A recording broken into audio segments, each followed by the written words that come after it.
Welcome, everyone. Thank you for accommodating a remote meeting today. We did consider canceling altogether, but I really wanted to go ahead with this meeting because we've made such good progress on our strategic plan, as well as our need to plan for our meeting in June. So again, thank you very much for getting on the line today and accommodating our remote meeting. Why don't we, this is going to take a little bit to go around to everyone and introduce ourselves, but let's go ahead and do that now. I'm Karen Mogus. I'm the Cali, PA representative on the Monitoring Council and the chair of the council.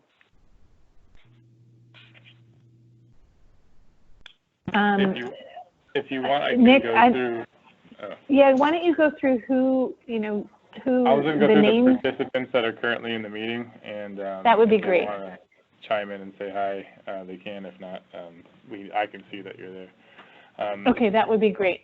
Okay, I'll start with council members. So on the phone is Andrew Altabot from the Division of Drinking Water, who we can talk about in the announcements, as well as Chad Dibble from the Department of Fish and Wildlife. Morning. Mark Caddy from the Department of Food and Agriculture. He is the alternate for Amrit. We have Grant Sharp representing the Stormwater community. We have also Betsy Lichty on the phone as the alternate for drinking water. We have Peter Vroom, the water supply sector representative. We have Shelley Walther, the POTW representative on the line. Ray Heimstra said he would be attending later. And Helen Satanides, representing citizen monitoring groups. And I believe Steve Weisberg will be calling in, or if he's not on the phone, I'm just not seeing him. But he will be on as well. Other names on the list include Amy Vieira, who will be presenting on CSU Coast on item number 4. Becky Stanton, co-chair for the California Cyanobacteria Harmful Algal Blooms Network. Brian Lawrenson. I do not know who Brian is, but if you want to introduce yourself, Brian. Hi, yeah, this is Brian Lawrenson. I work at Larry Walker Associates and am Casca, the stormwater community, had asked me to step up as to be the alternate on the council for Grant. Oh, wonderful! Welcome. Yeah, and I'm currently the Casca Monitoring and Science Subcommittee co-chair. Sure, I talked to Kristen Cowan about you a few months ago, I guess now. So I'm glad that everything went through. Welcome. Yep. Thank you. Bryant Alvarado. Hi, I also work at Larry Walker Associates. Oh, great.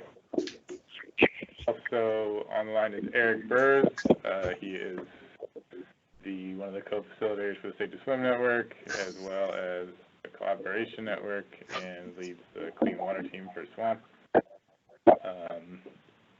Dave, not Dan Karen, who is another co-chair for the California Harmful Algal Blooms Network at USC. We have Elizabeth Fossman Beck. I'm not sure. Yep. Hi, I'm here. Hi, everyone. I'm with Squirp. I'm a stormwater engineer. I work with Ken Schiff and Steve Weisberg. Great. Welcome, Elizabeth. Also on the line is Evelyn Wendell, who has been one of the leads for the Safe to Drink effort, and she found WeTap out of Los Angeles. George Robertson.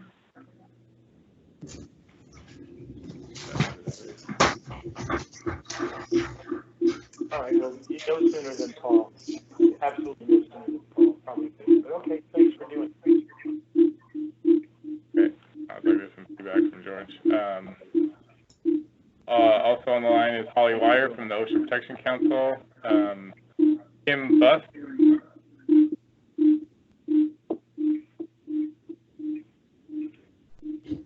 Kirk and Royan. Kirk, do you want to introduce yourself? Nobody did.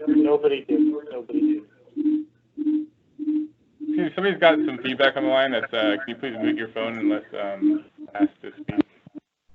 Thank you. Also on the line is Melissa Ciani, who is a co-chair for the Wetlands Work Group. Michael Lyons, is that Michael from X Region 4, a retiree, I believe.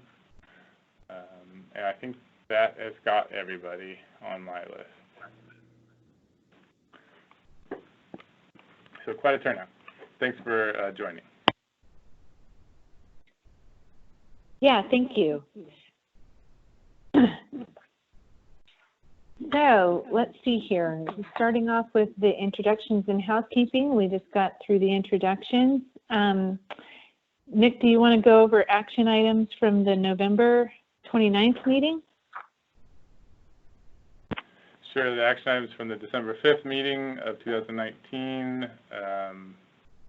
We sent them out, did not get any responses or changes. They are posted and available online. It was basically the action items that were completed was to have the strategic council meeting in January, which we held, and then to schedule the meetings for 2020. So those were both completed. I did not get any feedback on changes. So if there's a motion to approve, then we can approve them. Yeah, I don't know that we necessarily need to approve them. We'll get to the minutes, and I see those as a component of our minutes from the last meeting as well. Any comments? Well, I guess is that how we document our meetings now? Is just through the action items? Well, the action items, and then rather than having notes per se, we just post the recording of the meetings on YouTube, and then that is kind of the transcription of the meeting as far as notes go, and then I kind of tease out the actual action items that come out of those meetings and then provide them in that format on the website. Okay, so my apologies. Then we will entertain a motion to approve the action items for December 5th. Karen, this is Grant. I will make a motion to approve those action items. Do I have a second? This is Steve. I'll second that motion. All in favor? Aye. Aye. Aye. Any opposed? All right, approved. So going over the agenda for today's meeting, we're going to start out with public forum. So anyone that's on the phone that is from the public and wants to address the council on anything that is not already on the agenda today, we'll do that. Then we'll move on to announcements and updates, of which we have a few already listed here. So we'll spend a few minutes doing that. Then we'll turn it over to Amy Vieira to give us an overview of the CSU's COAST program. You'll note that many of the items that we have on the agenda today are ones that are focused on the Southern California area, primarily because we were intending to have this meeting in Southern California today. So, but at any rate, we'll be on the phone, obviously.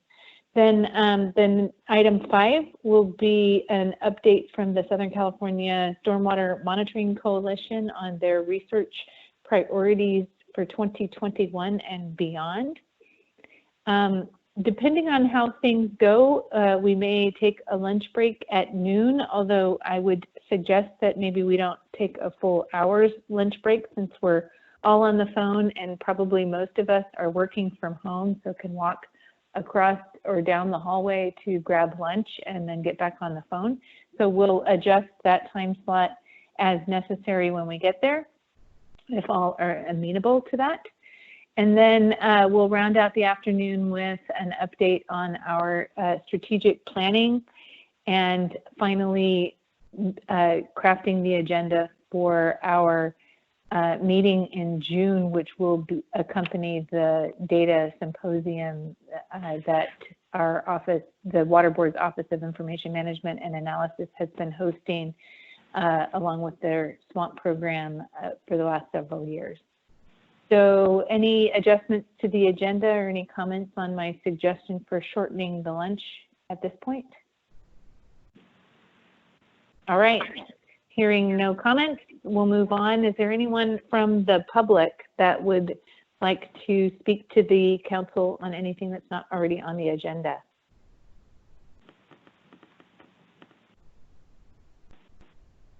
All right, hearing none, we'll move on to announcements, and I'll start off with welcoming 2 new council members that Nick introduced during the introductions. We have Andrew Altavote, who comes through the water boards as our representative of the Division of Drinking Water and the Drinking Water Program. Really excited to have you, Andrew. Maybe I'll just hand it over to you to say a few words about your role in the Division of Drinking Water and your background. Yep, sure thing. So my role in the Division of Drinking Water, so I started with the division formally in January, and I'm the Assistant Deputy Director, and I oversee both our SAFER program, which is the new safe and affordable drinking water effort, as well as the quality assurance section of the division. Before coming to the division, I was actually on loan to the division for 6 months, helping with the SAFER program, and I was for 7 years before I came over. I was the assistant executive officer at the Central Valley Water Board, and there I was the lead for enforcement as well as a number of our groundwater related programs.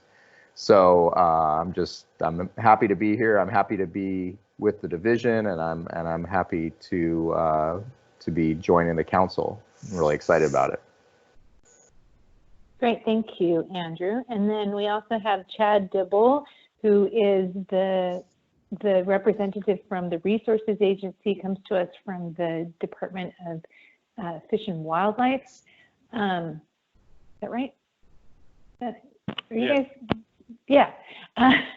Anyway, really pleased to have Chad as a council member. He's been around the monitoring and assessment for water quality arena for much of his career, and now is over at Fish and Wildlife, and I'm super happy to have you here. Chad, did you want to make any comments about your role and your background? Sure. First off, say thank you. Thanks for the invitation. I've known Karen and many of you for a long time, so the last meeting we had, it was great to see some familiar faces again. I did start with the Regional Water Quality Control Board, Region 5, back in 2000, right out of college, and was part of the early beginning implementation of the SWAMP program. So I have some familiarity with the Water Quality Monitoring Council and the products that and the programs that first started and kicked off a lot of this effort. So I'm happy to be involved. I'm really pleased with the progress that you all have made over the last 20 years, if you will, on many of these fronts. So I'm just excited to be a part of it and to continue to figure out ways that the department can engage ourselves with these efforts, along with some of our sister agencies under the resource umbrella. So thank you. Great, thanks, Chad. So we will be working with the Secretary of Cal EPA to make the formal appointments of our new council members, and we'll let you know, but for now, we welcome you to the council and welcome your participation, and should be good. Moving on, do we have any council members that have some updates since our last meeting?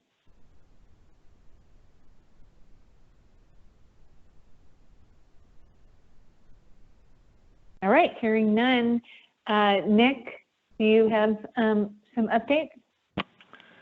Sure. As far as the National Water Quality Monitoring Council, I heard an update regarding the status of that.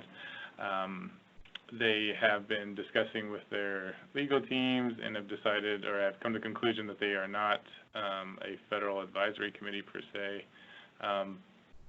which is good news. This means they don't necessarily have to go away, but their ACWI, their backing organization, is still considered a federal advisory committee.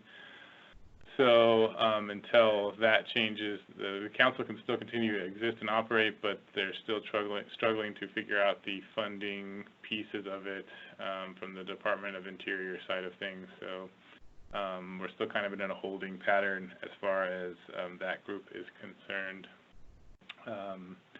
Recently, the California Harmful Algal Blooms and Cyanobacteria Network conducted a outreach for a new set of co-chairs, and ultimately the existing co-chairs being Rebecca Stanton, Sarah Ryan, and Dave Karen all agreed to take on a second term as the co-chairs, so we're very thankful for that. That happened a few weeks ago, and we are proceeding with co-sponsoring the 2020 Water Data Symposium. Unfortunately, with the COVID-19 pandemic, we're shifting from an in-person style meeting into assuming that it will be a remote-only type of event, which has its logistical challenges. We're still, because it's so new, still trying to figure out what that means and how to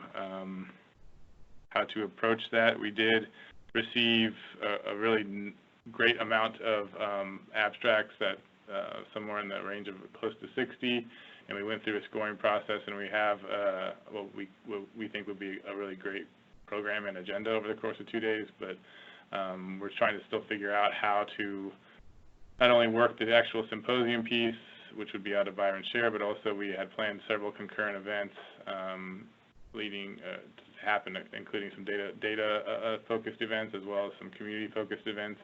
And we're just not sure what options we have. And I'm not sure if the building is sure what kind of options we have at this time, but I'll keep you all updated on how that progresses.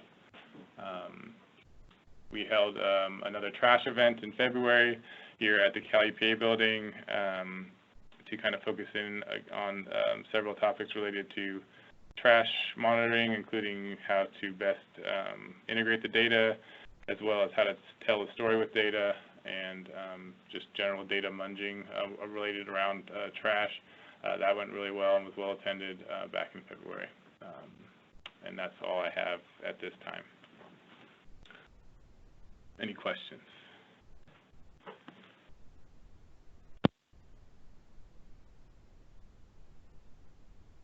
All right, hearing none, thanks, Nick. We'll move on then to item 4, which is our first opportunity to test out the virtual desktop we've got going on here. So Nick, I'm going to let you figure out how to give control or how you'd like to have Amy present to us, and maybe you and Amy could introduce the item. Sure, thanks. I don't think that Teams at this point allows for me to hand over control, but I will, Amy is on the line, and I think what I'm going to do is just have Amy, if you can, just tell me when you want me to change the slides, and I'll just run the show from my computer, and then you can just take over the verbal piece of it. Amy Vieira is a policy and communication consultant with the California State University Council on Ocean Affairs and Science Technology, or COAST. She has a long background working as the executive director for the Ocean Protection Council, and has agreed to join us and tell us about a really cool new opportunity that's happening within that space. Thank you. Thanks, Nick, and thanks to Karen for inviting me. Can you all hear me okay? I can. Yes. Yes. Okay, great. Well, Nick just gave me a promotion. I was actually the deputy director of the Ocean Protection Council, but hey, I'll take it.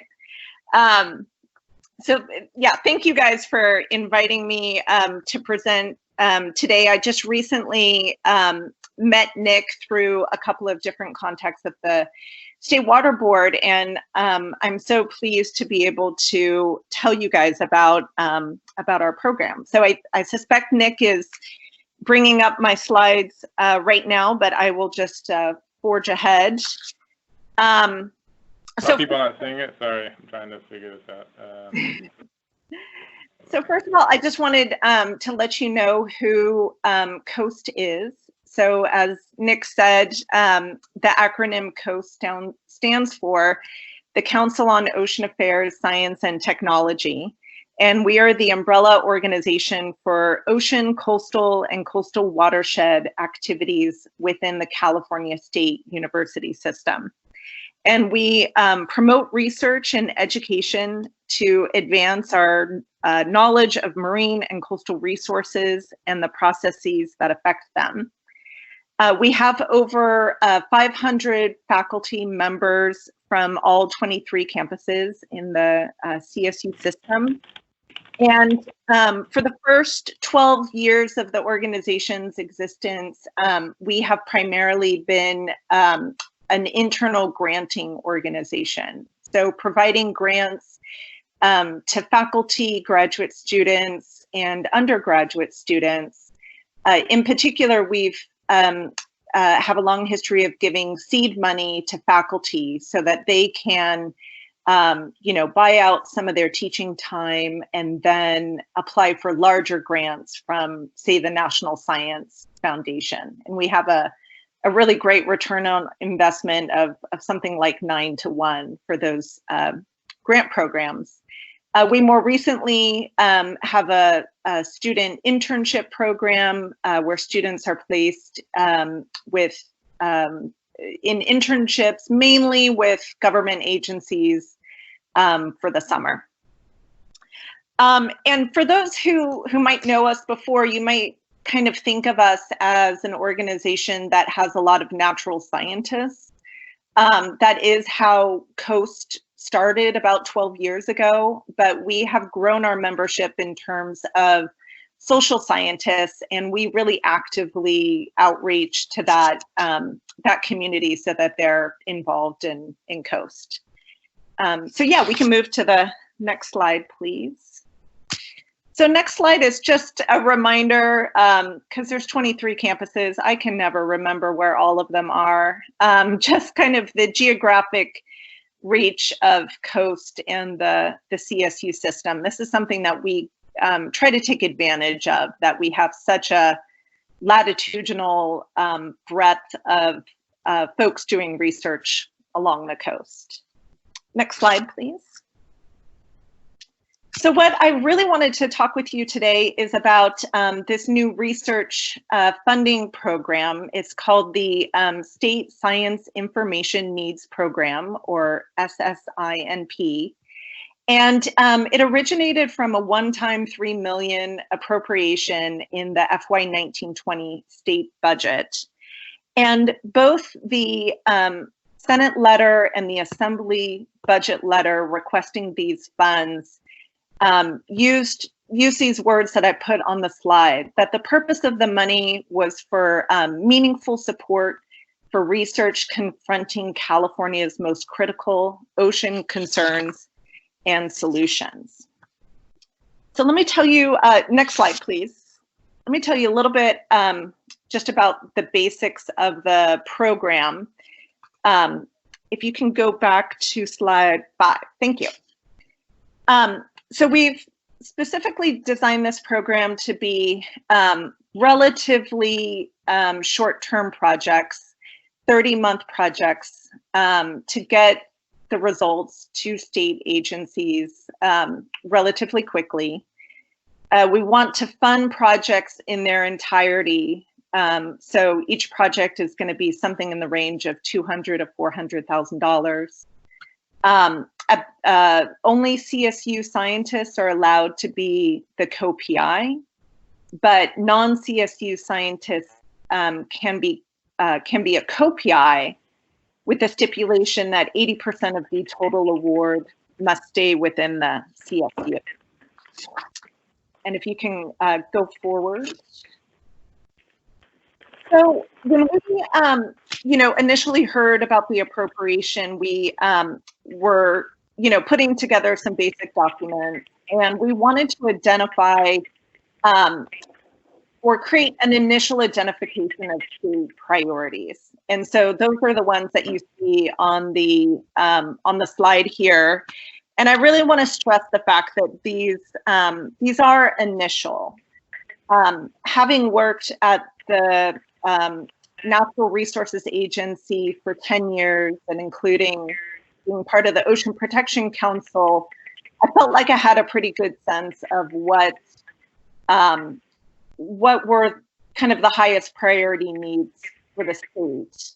But we are very open to hearing from state agencies about priorities that aren't within these 4 listed here. And I would also mention, and I'll,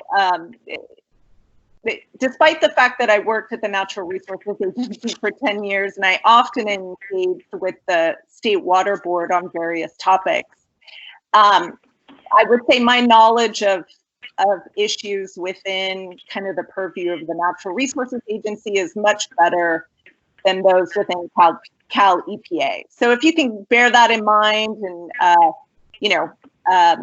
let me know where maybe our identification of issues is falling short in those types of areas that Cal EPA covers. That would be really helpful. Okay, next slide, please. So I think one of the key points that I want to bring across today is that we have worked really deliberately to try to make the results of this funding program as relevant and as easily to digest and easily usable for state agencies as possible. Some groups refer to this as actionable science. And so we started with the identification of science gaps by talking with agencies. I think I have a slide in here somewhere that tells you how many agencies I have interviewed to date about their science needs. So in contrast to a lot of other funding programs where, maybe the academic community is asked in their proposal to tell the funding agency how their work relates to state needs, we're turning it on its head. We're starting with specific state needs and asking the academic community to respond to that. We're also trying to make sure that it is as effective as possible by having state agencies participate in a review panel. And then lastly, we've required that our funded PIs will participate in briefings before decision makers. And we are going to provide science to policy communication training for all of our funded PIs. Okay, next slide, please. So yeah, this is what I was referencing just a second ago. I've interviewed more than 15 state agencies, generally the state agencies with jurisdiction over ocean, coastal, and coastal watershed resources. I've talked to more than 35 individuals, and then I've combed through policy documents. And here are just 3 examples, but even more I've been consulting. Next slide, please.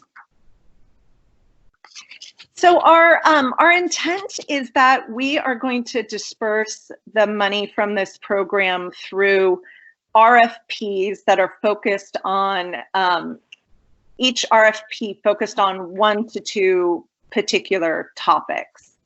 We're going to be dispersing about $2.6 million, and we hope to basically make all of those awards by early 2021. Again, we know there's really urgent needs that the state has, and so we're trying to be as responsive and time efficient as we can. But our first RFP which was released in mid-January, is on the topic of microplastics and microfibers.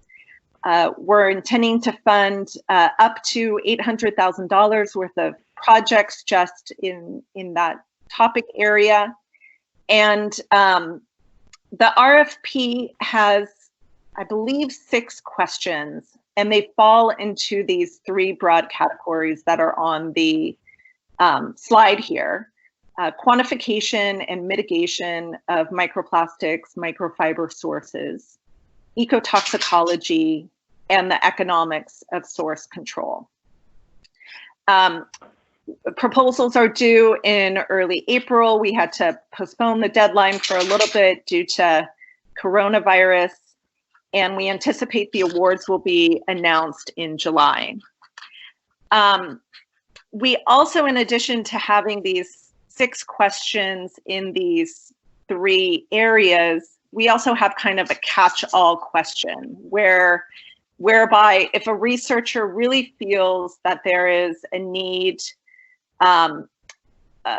for information that the state of California has, but it might not be in, specifically laid out in the RFP, they can propose that to us, but they have to submit a letter from a state agency saying that they would value the results of that work. And then lastly, I just wanted to mention that 2 State Water Board staff members and Holly Wire from the OPC, who was on the call today, they were so helpful to me in drafting the RFP. They took enormous amounts of time to really help me understand this issue, and that was Scott Coffin and Sarah Huber from the Water Board. And then lastly, Charles Wong from SQUIRP also participated in a webinar that we had in February, and SQUIRP has very generously offered up to CSU faculty the potential use of some of their facilities to study that issue. So I want to shout out to SQUIRP. Next slide, please. So our next RFP that I am currently writing right now is going to be on the topic of sea level rise. Again, we think we're going to fund about $800,000 worth of research projects, and we're planning to release the RFP in early April. Of course, circumstances are changing every day, but that's our intention. Next slide, please. Our third RFP, we are intending to release in the summer. And we don't yet know what the specific topic will be, but I have just relisted some of the initial priority topics that you saw on an earlier slide. I've listed just the ones that have not been addressed in RFPs to date. So this includes ocean acidification and hypoxia. It could include water pollution issues other than marine debris and microplastics, because we think we have that covered with RFP number 1. And then sustainable fisheries, which includes marine protected area management and sustainable aquaculture. Okay, next slide, please. So I wanted to just bring up a couple of ways that I thought COAST and the council could collaborate in the future. So I think the most obvious way is that you could provide recommendations on questions for future RFPs. So I know many of you work on ocean acidification and hypoxia, and again, unless I hear something really different from state agencies, I think that is going to be a high priority topic. I believe I understand the State Water Board is in charge of the management of the areas of special biological significance, and this is part of California's marine protected area network, so that might be an area where we could collaborate as well. So depending on the topic of the next RFP, I think the best window to collaborate would be in the next 2 to 5 months. Then, kind of putting aside the opportunity to collaborate on an RFP, we also just want to make sure that we keep you informed of the results of our work. So summer to fall 2021 is probably going to be the first opportunity that our funded PIs have some initial data to share with decision makers. But again, your council is exactly the type of body that we would love to come back and brief you and again, help support your needs. Next slide, please. So I just listed the best way to get to our website that has a lot of detailed information about this funding program and my contact information. And I wanted to just open it up to questions and comments, but I also wanted to say, I know you all are really specialized and have experience with water quality regulations. I don't come from that world, so if you all can try to, it would be really helpful to me if you tried to put your comments or questions in really plain language terms. I know water quality regulation uses a lot of vernacular, which I find to be hard to follow sometimes.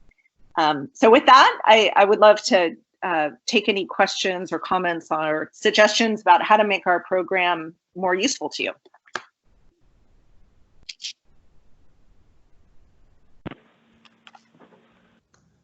Great, Hi, Amy. thanks, This is Chad with the Department of Fish and Wildlife. How are you? Hi, Chad. Thank you for this. Obviously, this has a large component. The department has a large component here. I think I'd like to talk with our regional manager, Kevin Schuman. Craig Schuman. I don't know if you've worked with our folks at all to see if we couldn't provide some input going forward on questions that might be helpful. So maybe offline, I'll figure out how to get in contact with you and have you give him or one of his staff kind of the overview that you just provided, and I'll share this presentation and see if we can't be in contact going forward with some of this. That would be great. Yeah, Craig and I have been in contact, although it's been a couple of months since I have given him an update. But yeah, please share that with him. And of course, the fisheries question, I think, largely falls into the purview of DFW. So I'm consulting heavily with Craig in the coming months. Sure. So if you're already engaged there, I'll just maybe prod him and check in on where he's been with the conversations and whatnot, and let him know some of your timelines, or at least remind him. Great. Thank you. Thank you. Nick, this is Steve. I would like to comment on both the microplastics and the acidification, if there's an opportunity. You got the floor. Okay. So, Amy, first off, on the microplastics, congratulations. Obviously, we at SQUIRP have been interacting with a number of the CSU people, we held a training. We had about, I think, 5 of the CSU campuses come by for microplastics training. We've been in contact with a number of them about the proposals they're putting together, and everything they're doing is going to be, I think, great. Again, I haven't seen their final proposals, but the stimulus that you're trying to do to get them to all work together and fill state needs is happening. So congratulations to you. Thank you. On those lines, though, I love the idea of what you're talking about coming back and making a presentation.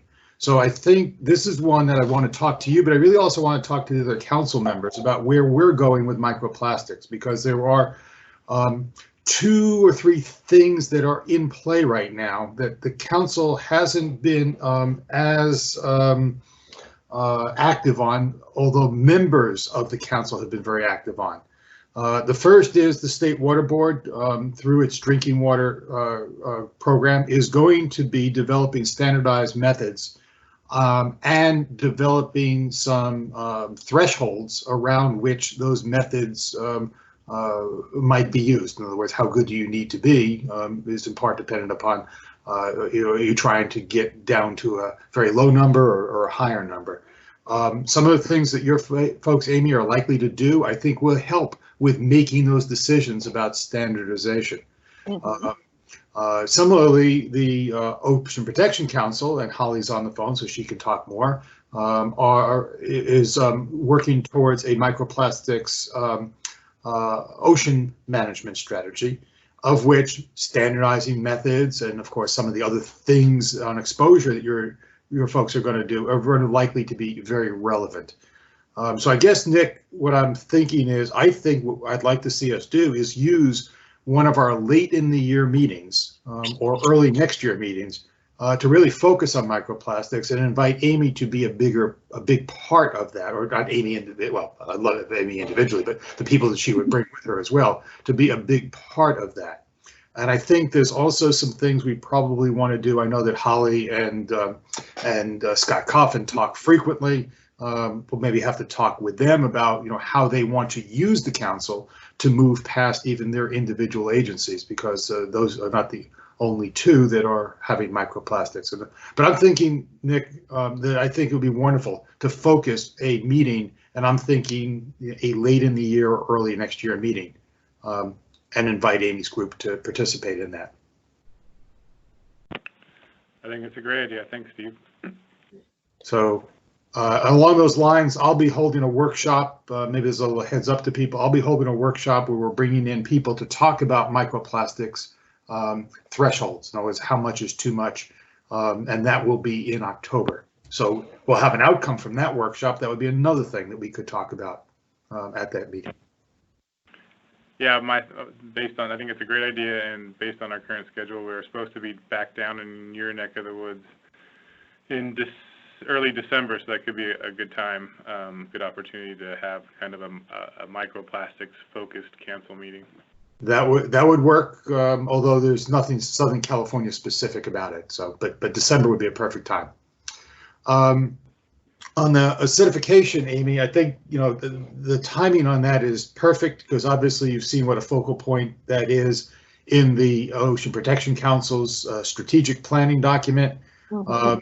So this one is maybe a little less specific to the council, but just more individualistic. I'm a member of the state's Ocean Acidification Hypoxia Task Force. The task force is presently completing a gaps analysis of essentially what are the how well is our monitoring doing, and where are the greatest opportunities for filling in gaps to better support management.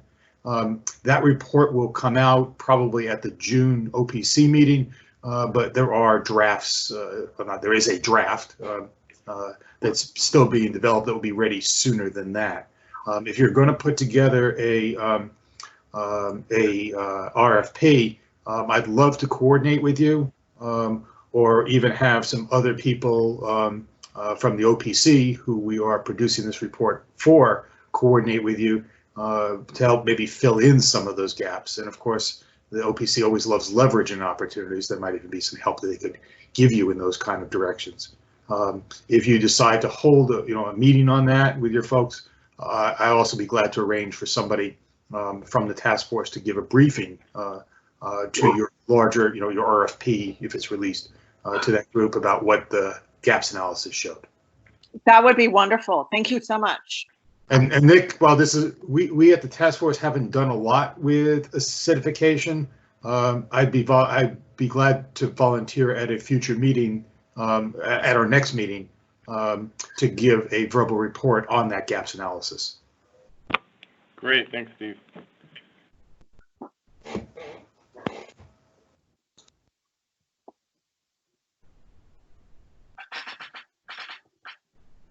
Any other questions or comments?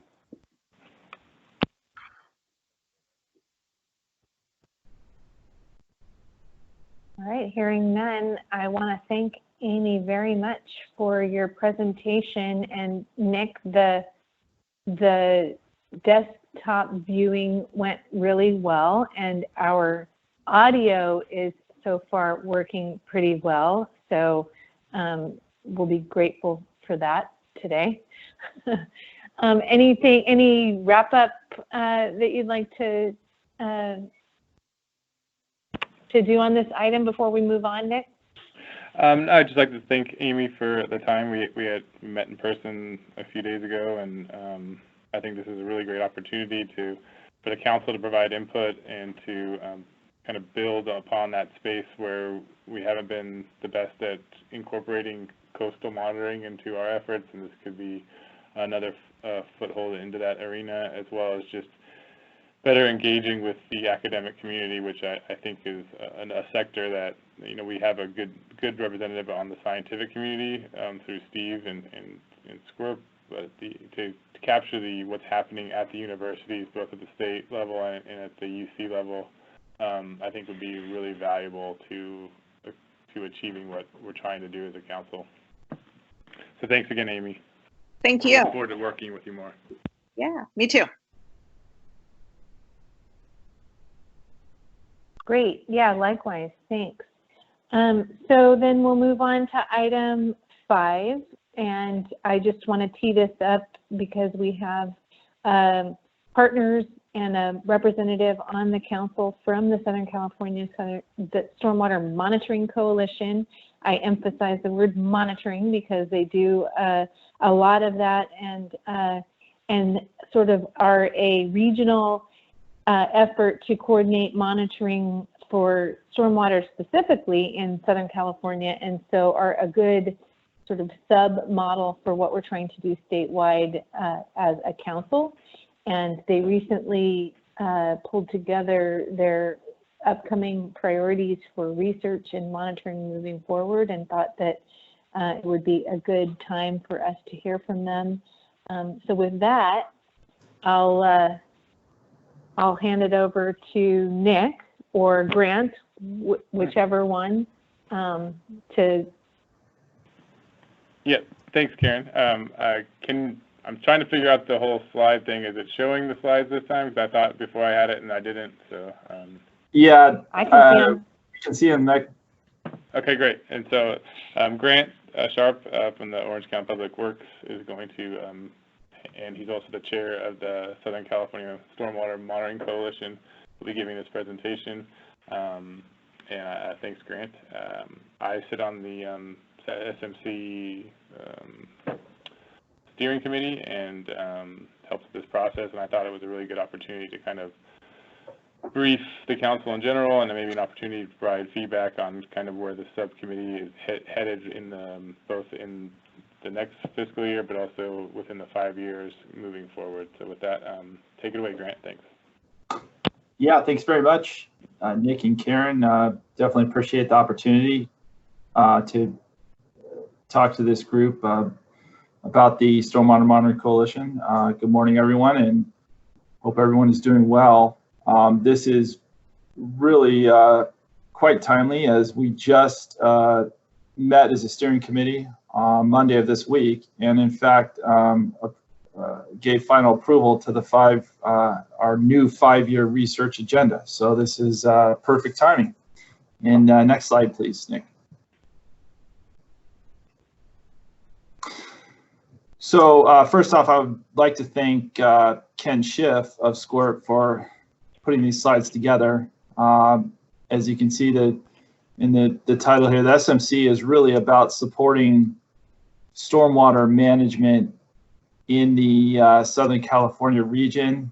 It was started back in 2001 by 3 Squirt member agencies, and since that time has grown to 15 different member agencies. And the goal is really collaborative research to enhance knowledge about stormwater management. But as Karen said, in recent years, the SMC has done a lot of regional monitoring. In particular, since 2009, the Regional Bioassessment Monitoring Program that has been led by SCORP with Southern California MS4 agencies participating has been a tremendous regional monitoring program that has provided a wealth of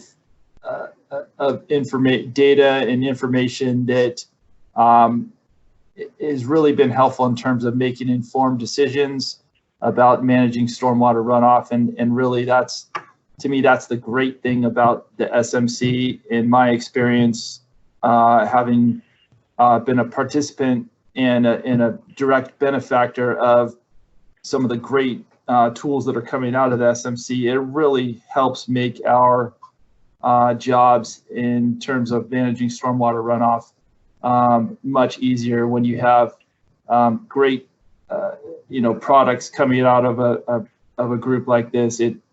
And you're able to rely on that research and information in terms of backing the decisions you're making to implement various strategies. It really is just a tremendous resource to have. Next slide, please, Nick.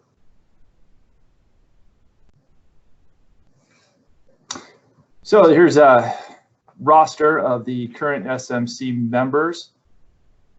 It includes all of the major counties all of the counties in Southern California, as well as we have 3 major cities, Long Beach, LA, San Diego, and then Caltrans is also a member. And on the regulator side, got the regional boards of Southern California, as well as the state board. And you heard Nick mention that he is the state board member that sits on the steering committee. We also have participation from the U.S. Environmental Protection Agency, and all of this is supported by the wonderful folks at SCORP and Steve's team, and in particular Ken Schiff, who is our executive officer for the SMC.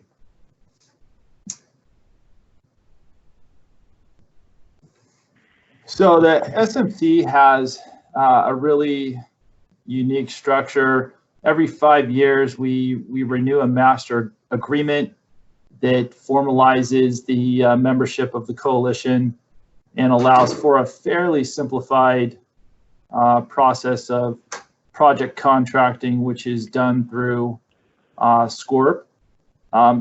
Project funding is voluntary, meaning that each steering committee member who represents a funding agency, and I should mention, not all of those 15 members are funding agencies. The regional board and state board, or regional boards and state board do not provide funding, but simply put, the idea is to come up with projects that the funding agencies, really all the member agencies, but in particular the funding agencies support. So, the project better be something that is of great interest to those agencies. Otherwise, it's probably not going to get funded. But the great thing about the way the master agreement works is that it provides flexibility. Not all projects are equal share funded. So if there's a project that's higher priority for 2 or 3 member agencies, they may in fact contribute more funding towards that project than other member agencies who do not hold that project in a similar high priority.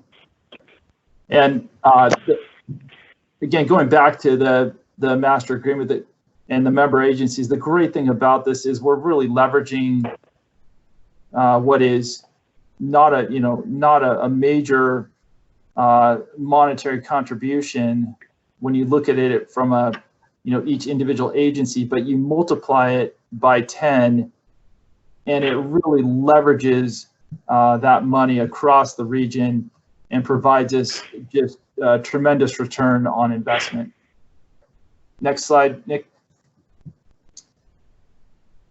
So the kinds of projects, and this is just a little bit of background on the SMC before I jump into the new 5-year research agenda, but all told, since 2001, there have been 34 projects. The amount of money invested has been greater than 18 million. And in addition to leveraging money from all those 10 funding agencies, about 2/3 of the funding comes from non-SMC grants and also contracts and in-kind contributions. So, for example, the regional bioassessment monitoring program that I mentioned, well, the core activities and services of that monitoring program are funded through the annual contributions to the SMC.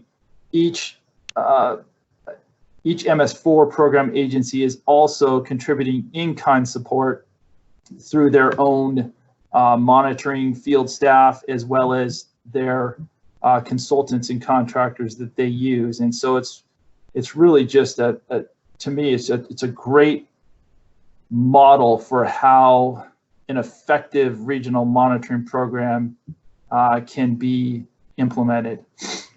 And then virtually every project does have some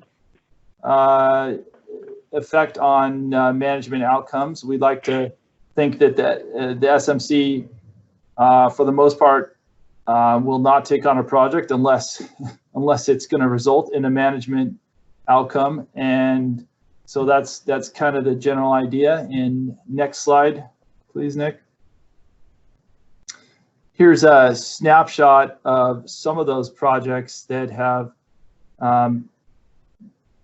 resulted in some of those desired management outcomes. Peak flow impacts, when this was studied by the SMC back in this was before my time with SMC, I think early mid-2000s, I believe, around then. The management outcome was we started to see hydromodification criteria appear in MS4 permits and various watershed management plans. There was some work done on a model MS4 monitoring program, again in mid-2000s, I believe. Just looking at what are the basics and fundamentals of an effective MS4 monitoring program? What types of questions? What questions should an MS4 monitoring program be striving to answer? And from a lot of that work, we saw requirements, monitoring requirements written into NPDES permits throughout the state, not just in Southern California. There was bacterial reference watershed study done that has in fact helped create TMDL targets for bacteria TMDLs. And of course, in the microbial source tracking world, there has been a lot of research done by the SMC, and some of those methods have been adopted into the state microbial source tracking manual that is used currently by a number of MS4 programs throughout the state to help guide them in their microbial source tracking efforts. I just want to mention a couple projects that aren't on this list that more recent ones, and these were completed in 2019.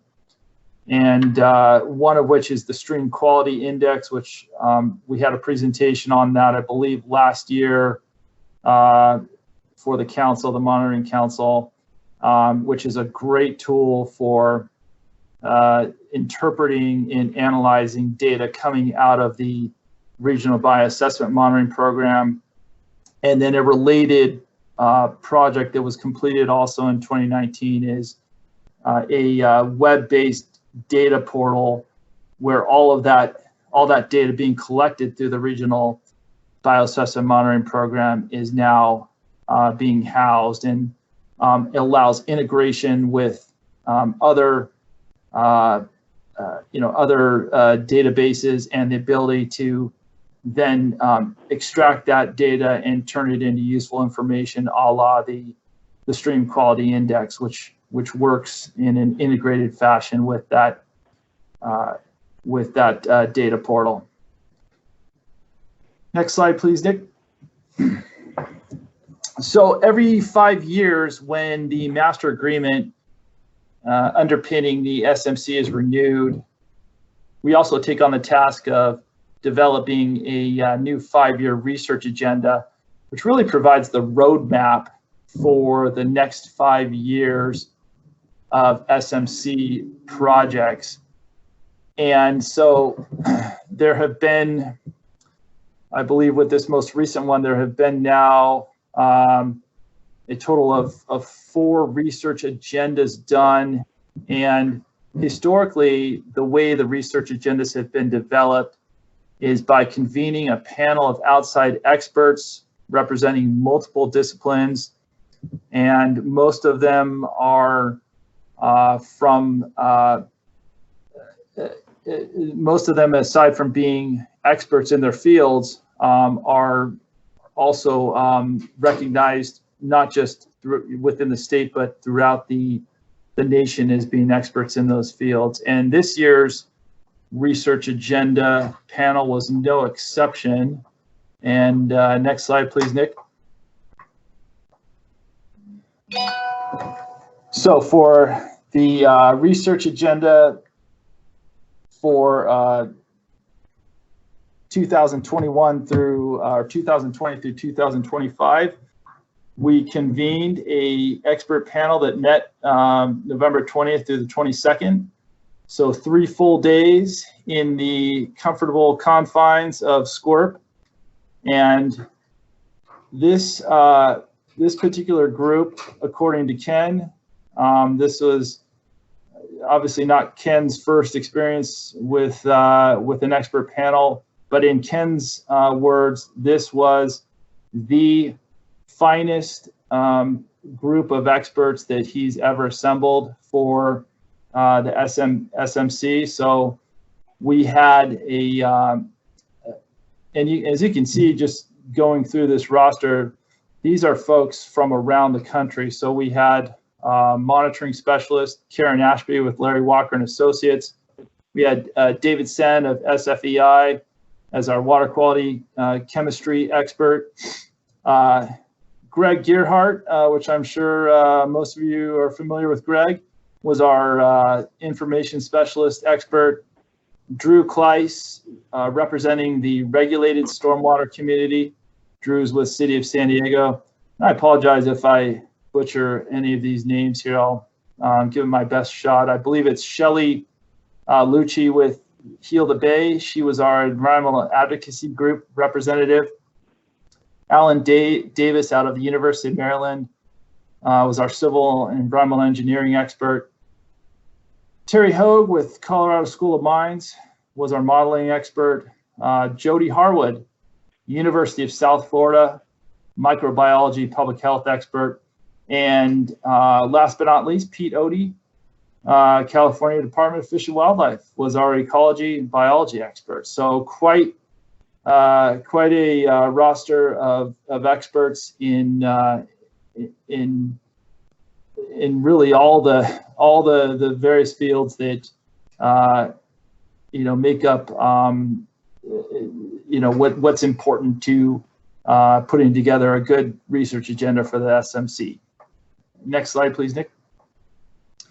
So we Steve Weisberg and his folks locked these folks in the conference room for 3 days and gave them the task of coming up with a research agenda full of projects that we as member agencies are just going to be excited to fund for the next 5 years.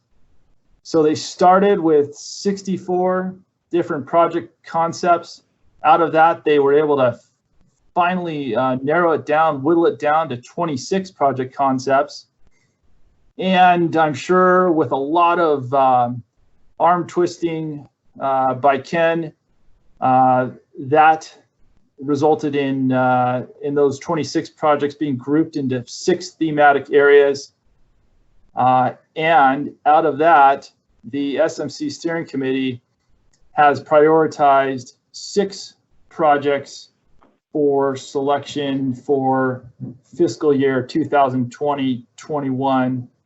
And next slide, please, Nick. And also, I do want to thank the administrative officer for the SMC, Michael Trapp, who's with Michael Baker International. Michael was really instrumental in assisting Ken Schiff in putting together all of the logistics for the expert panel. SMC did pay for all travel costs and accommodations for the research panel while they spent 3 days in Orange County meeting at the SQURP offices. So those 6 projects, or those major project categories, I'm sorry, that the 26 projects fall into, and these are not in order of ranking. This is just number 1 through 6 randomly.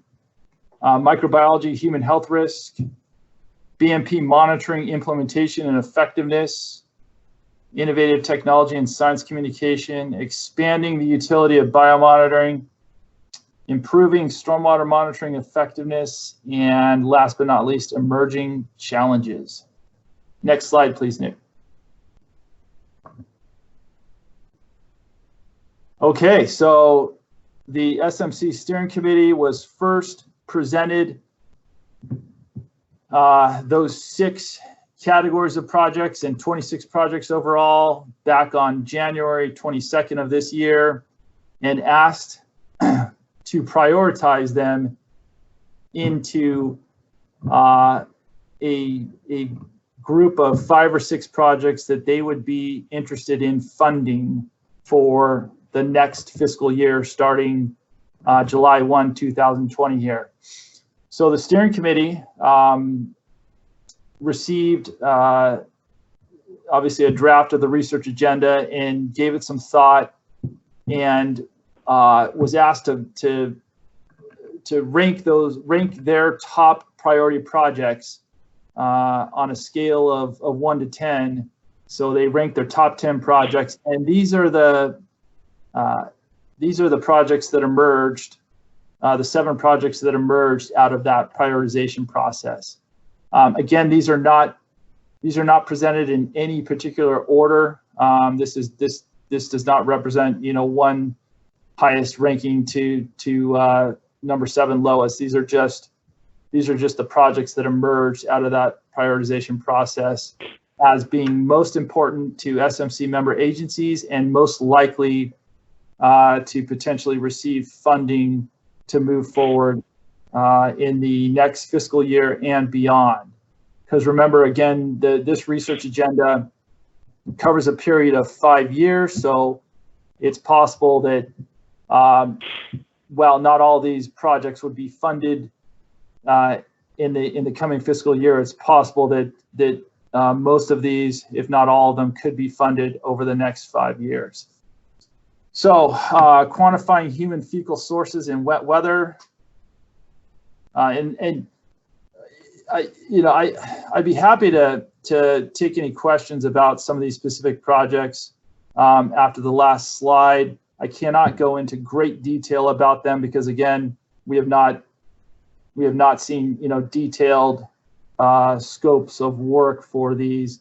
At this point, we're just trying to prioritize where we want to make our investment, and then the idea being that more detailed scopes of work would be developed. So linking indicators of fecal contamination to human health risk, development of a regional BMP monitoring network. This would be very similar to the regional bioassessment monitoring program that's currently being implemented. Next project, assessing the effectiveness of non-structural stormwater BMPs, the mechanistic understanding of structural BMPs, And the SMC over the years has done many intercalibration studies that have helped the various laboratories that provide support to the MS4 programs in Southern California. And so this will be a continuation of that work, intercalibrations to improve laboratory quality assurance. And then last on this list, which I'm sure Karen and Nick and State Board staff are happy to see this on there, streamline annual reporting. And next slide, please, Nick.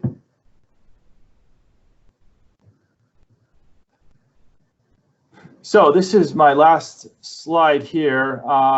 Next steps, where does the SMC go next? In fact, the steering committee, we met on Monday. It was an online meeting for the most part, similar to this one. And Nick participated in that. And we did get unanimous approval by the steering committee of the new 5-year research agenda. So we are now in the process of making final project selections for the upcoming fiscal year, beginning July 1, 2020. We still have to get a budget approved. And so projects that are selected for funding will be looked at in terms of what is the work going to be, what specific work is going to be done. It's likely that some of those projects would go out to bid through a request for proposal process and all of that. So all of that will happen between now and the beginning of the next fiscal year on July 1, 2020.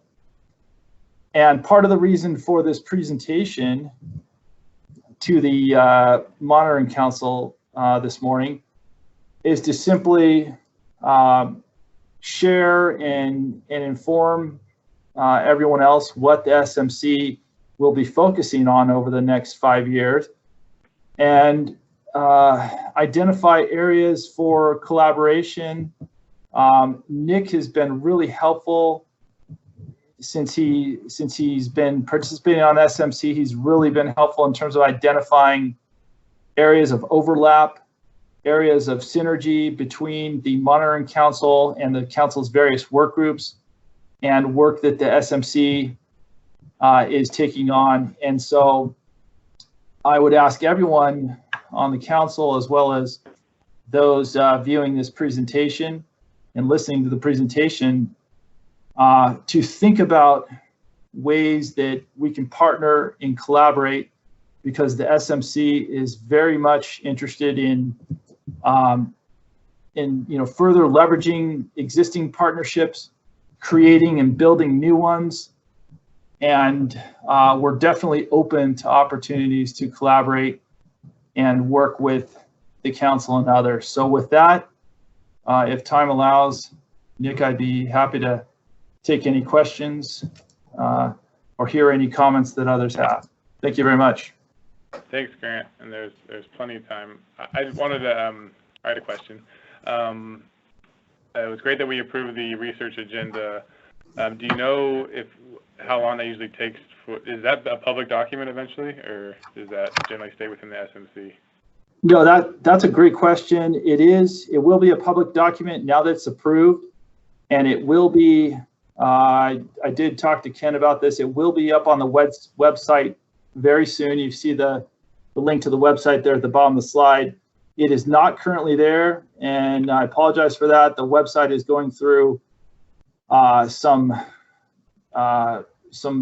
revision, updates, and enhancements with the help of the SQUIRP team. So it will only be a short matter of time, I think, before that research agenda is available. And I'd be happy to check with Ken. It might be a document that he would be willing to have you distribute to the Council. Nick, I'd have to check with with. Sure, yeah, no problem. I wouldn't do that without approval. I Sure. think that I'm glad that it's public, so now it's approved, because I think that'd be a really helpful document, because it goes kind of into more in-depth detail on not just the 6 that were kind of rose to the top for the next fiscal year, but it includes all 26 or so projects that were identified by the technical advisory committee that you talked about in detail. And kind of the beauty of the SMC, as I continue to learn and participate in it, is that, just because a couple rise to the surface in one given year doesn't mean that later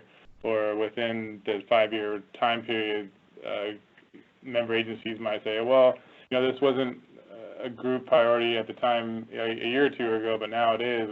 Maybe we should think about funding that project. So that there's this whole agenda that's much larger than maybe the initial funded projects, and they each have a really cool, great description and an idea of a scope of work and what it would cost, and then it also identifies other opportunities for leveraging resources, and so that could be a really helpful tool for the council and for others to kind of get their more clearly see the overlaps that might not be super apparent off of something like this.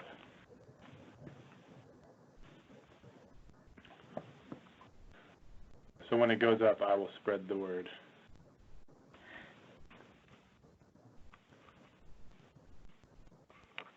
Does anybody else have questions for Grant? There's plenty of time if there are.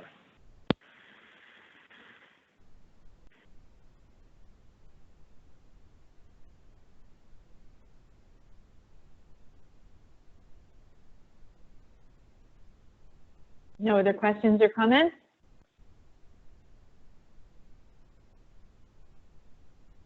Well, thanks, Grant, for the great presentation, and we look forward to continuing collaborating with the SMC as you guys move forward and as we move forward with our strategic planning.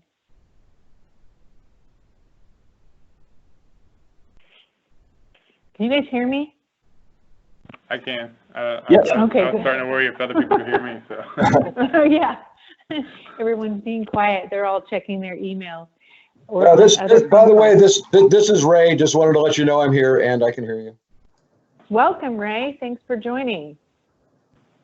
Okay, so we are well ahead of time, and so I'm going to suggest that we move on to the discussion of our strategic planning, unless there's a reason why we shouldn't do that early. I know that there were a couple of folks who had to jump off of the call for other reasons and had intended to participate in this discussion, but what's the pleasure of the group? I'm assuming moving forward. Move forward. All right. Hearing no objections to it, I will hand the helm back over to Nick to give us an update on where we are with the strategic planning document. Sure. Thanks, Karen. Give me 1 minute as you have to share specific things with this new system, so I'm trying to. Okay. So in the meantime, I did share with you this morning what I've been working on, including this plan draft. So I'm trying to bring up. Hopefully you see this strategic plan draft, which, if you remember from the VOPAR strategic dynamic tool set, they didn't eliminate a strategic plan, kind of like a document altogether, but they kind of shortened it into a shorter document that kind of provides the background and the ideas of how the system's working, and has some information that are pertinent to orient somebody that wasn't involved in the planning process to what we're trying to do. So that's what this kind of foundational document, if you will, is intended to accomplish. And so I've been working over the last few months, to digest what happened in January and the information that was collected there. And there was a lot of good stuff that came out of that all-day meeting. And thank you again for all the participation.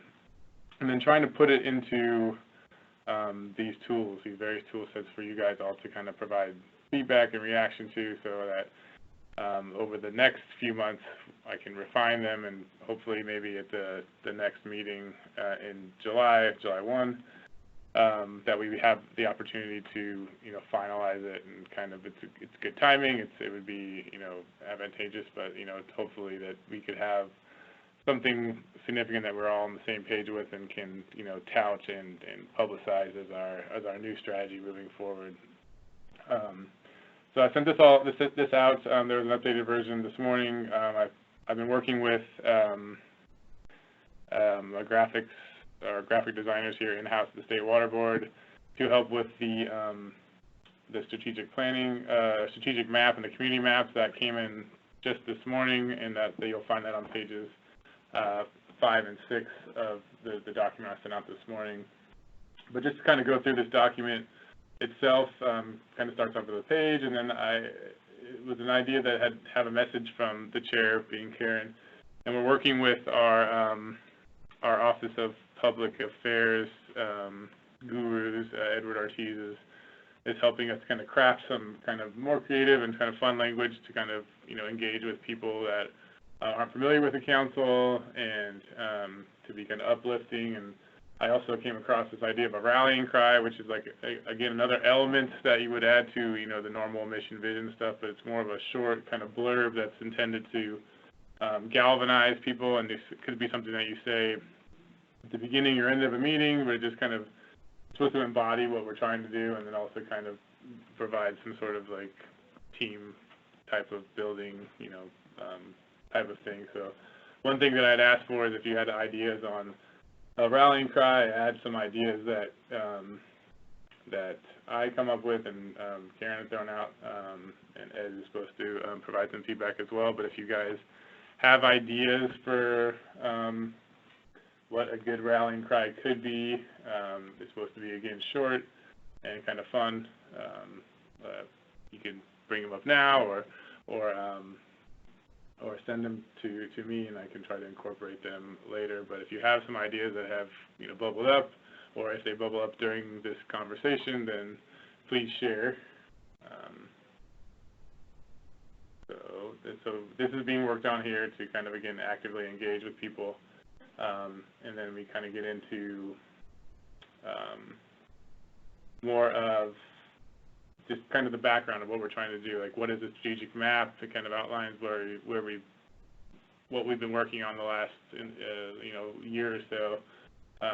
We've got our vision, our mission, our strategic goals, and then our values, and it kind of describes those. And then we have these two proofs that just came in again this morning of kind of what those could look like. And these are kind of intended not only just to be information for ourselves, but they're supposed to be tools that we could use when doing outreach or attending events or meetings where people may or may not understand what the council is or what it's trying to do. These could be things that you could bring as handouts. So like, oh, here you go. Like, here's what this kind of puts it in a more of a fun graphic way of what we're attempting to do, how we're working, and who we're trying to reach within our community, within our stakeholder groups. So I know these just came out today, but I'm also looking to provide feedback to the graphic designer.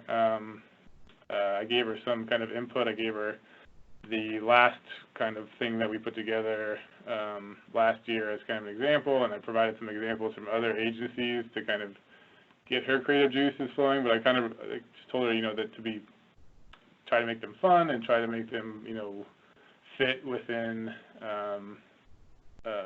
not to be like, try to fit in with the whole water quality monitoring and environmental type of side of things, not to completely deviate from that. So she's kind of gone with the fish and some kind of a fish type of motif swimming around the Water Quality Monitoring Council logo, which is something else that I'll bring up at the end of this.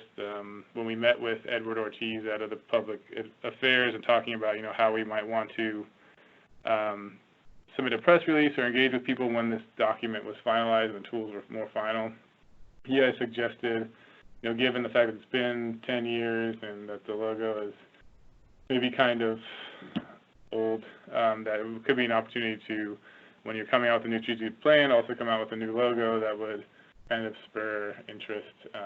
So she's actually worked on a couple of proofs on those, and that could be an opportunity to address that as well. So the logo, our current logo is there now, but that could change depending on what the council wants to do. I'll pause here and to see if there's any reaction to kind of these two kind of outreach materials as they're designed now, and just to get your thoughts on if they're missing the mark, if there's too much information, not enough, too white. Nick, this is Grant. I really like what you've done here. I think I love the visualization graphics. I think it definitely spruces up the document quite a bit. And I think the other nice thing is that, you know, when you produce graphical content like this, it can also be used for digital content. And, you know, I mean, fact sheets, just producing, you know, one or two page simple, easy fact sheets. These data visualization products are great for those too. So I like the idea of having content in this document that can also be used to support other means of communication, whether it's digital, online content, or fact sheets, pamphlets, whatever.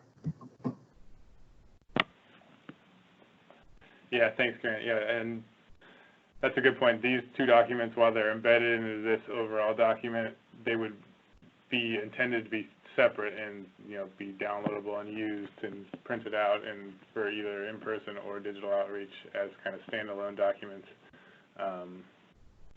to, you know, again, for outreach and to engage with others that we're looking to engage with.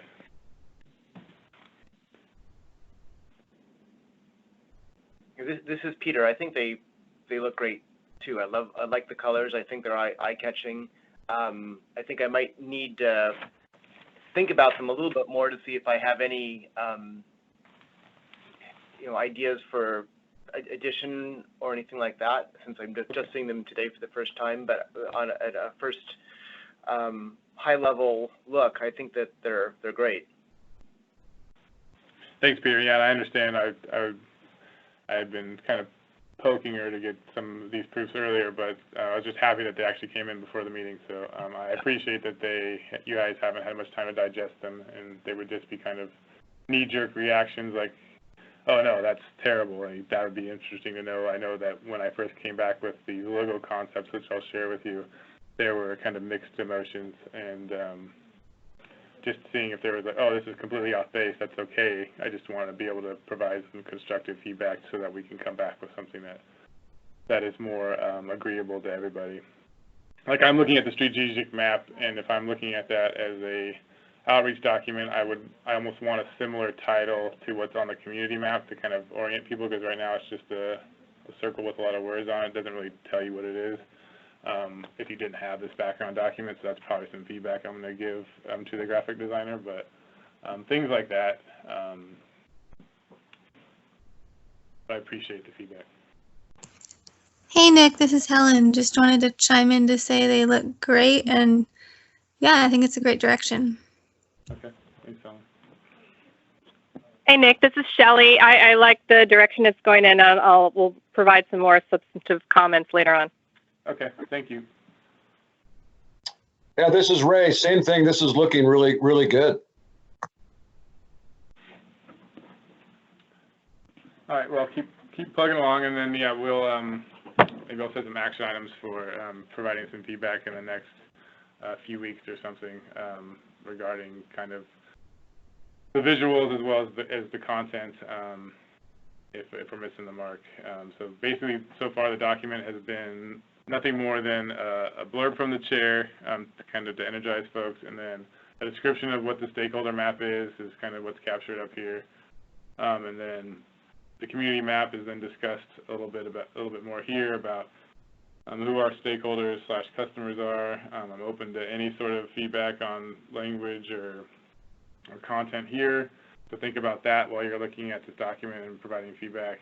Then we kind of delve into the goals and objectives, which really a lot of this came out of the January 14th meeting. Not only the kind of 6 goals and objectives, and if you guys want to stick with one versus the other instead of having both, I keep on going back and forth thinking, is goals and objectives redundant? Should it just be pick one and stick with it? I'm open to that feedback. But these kind of highlight not only just the kind of general high-level strategic goals, but also some of the real-world projects and things that could be done to help achieve those.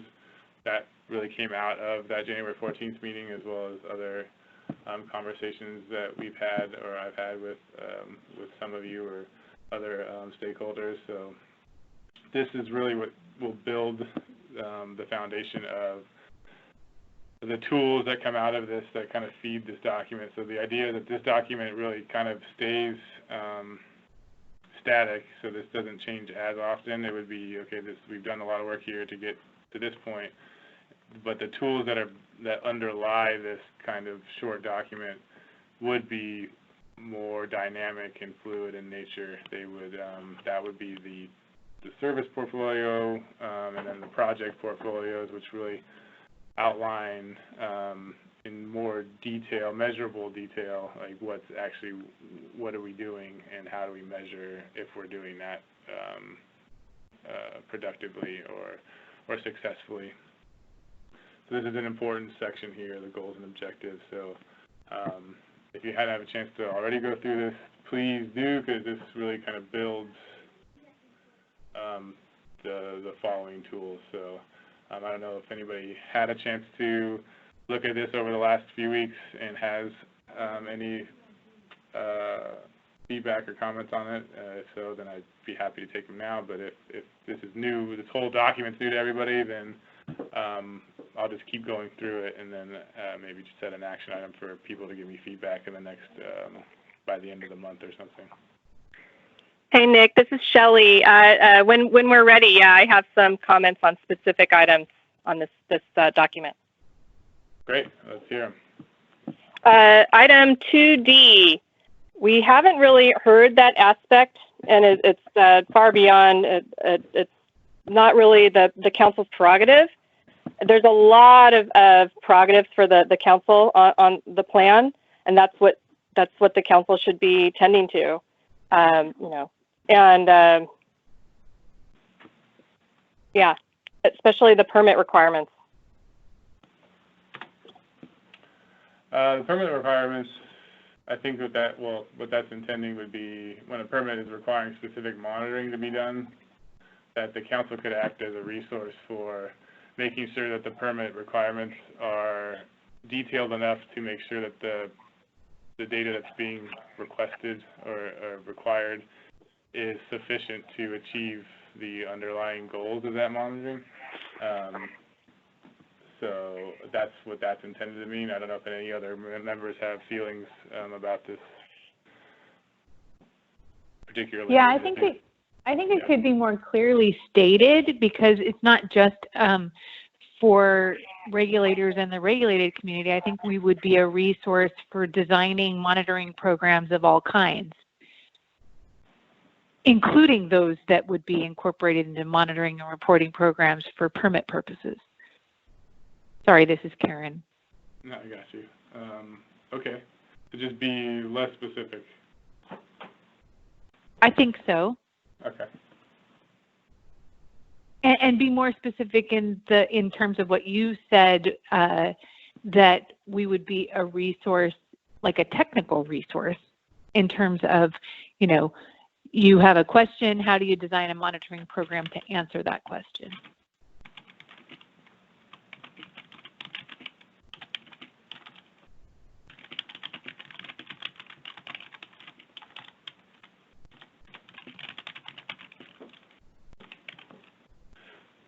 Okay, yeah, that's good feedback. Thank you.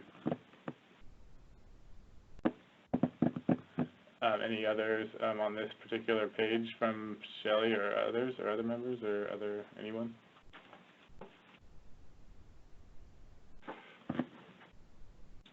I'll move on.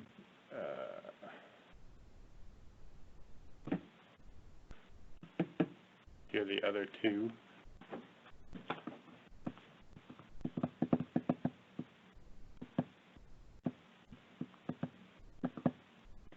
Okay, and then so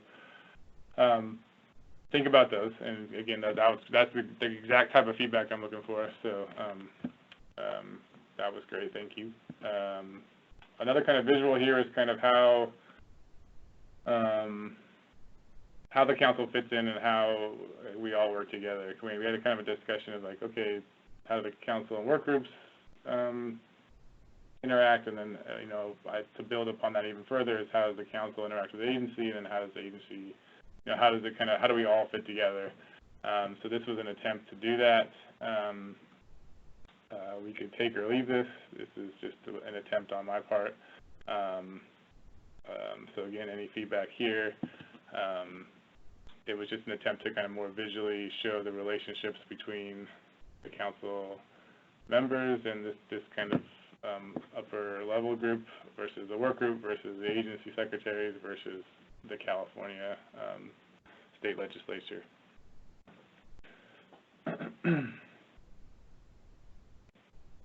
Okay. And then this gets kind of into what I was talking to before. So again, this document itself is supposed to kind of stand alone and provide some context for ultimately what will be the more dynamic tools. I've been working with, again, Ed Ortiz at our Office of Public Affairs on this communication plan. He said it's not really a communication plan, but maybe more of a set of protocols for how to communicate amongst different levels of the group.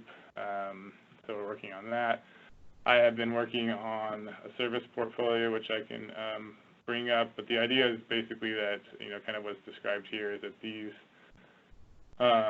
would be the dynamic tools that use to measure how we're achieving our objectives and goals, which feed our mission, which feeds the vision, et cetera. And those would be posted and more revisited on a more frequent basis. My thought was they could be reviewed as often as each quarterly meeting. There could be a standing item, just like we have updates in the kind of the front-loaded pieces of the meetings. There could be a review of status of the service and project portfolio since the last meeting, and see like, okay, who's attended what meetings for outreach, how many council member sponsors attended a work group meeting to provide feedback, stuff like that, where it really outlined, it allowed us to hold ourselves accountable for doing things in between meetings, and then ultimately allows us to kind of identify areas for improvement or areas where we could maybe turn them into recommendations for the secretaries, which would, again, should occur on an annual basis, and that would be another kind of measurable action for us to hold ourselves to.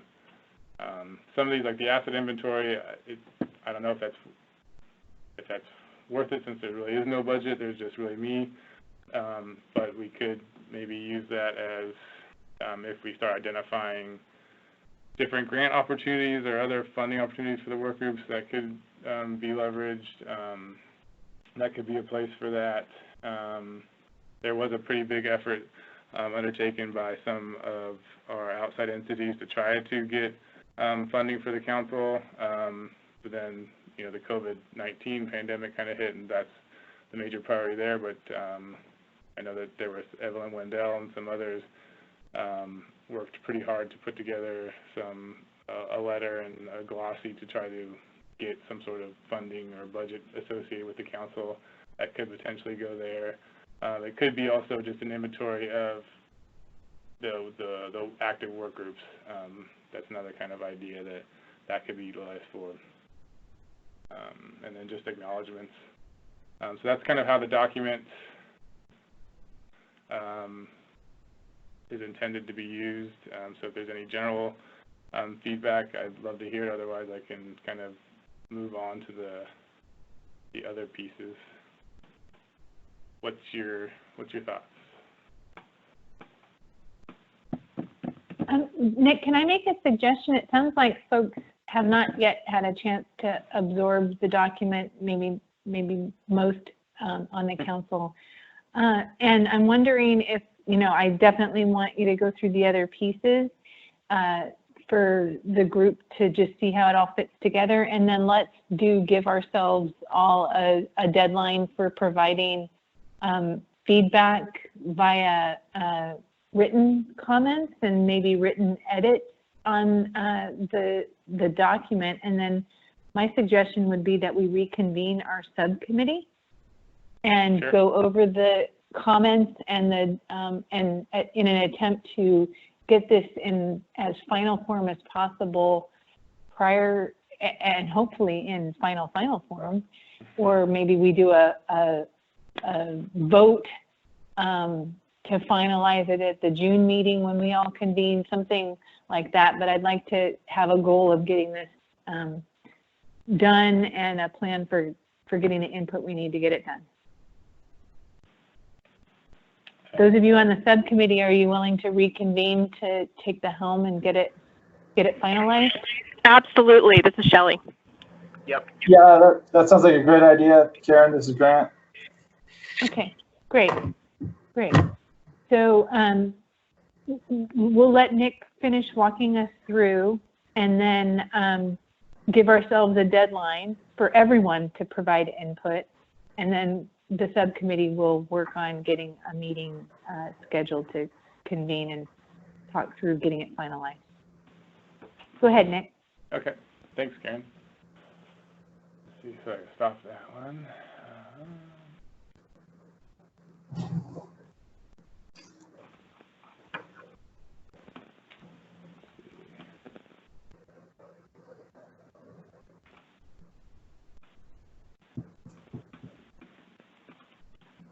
Just bear with me, I gotta share each thing separately.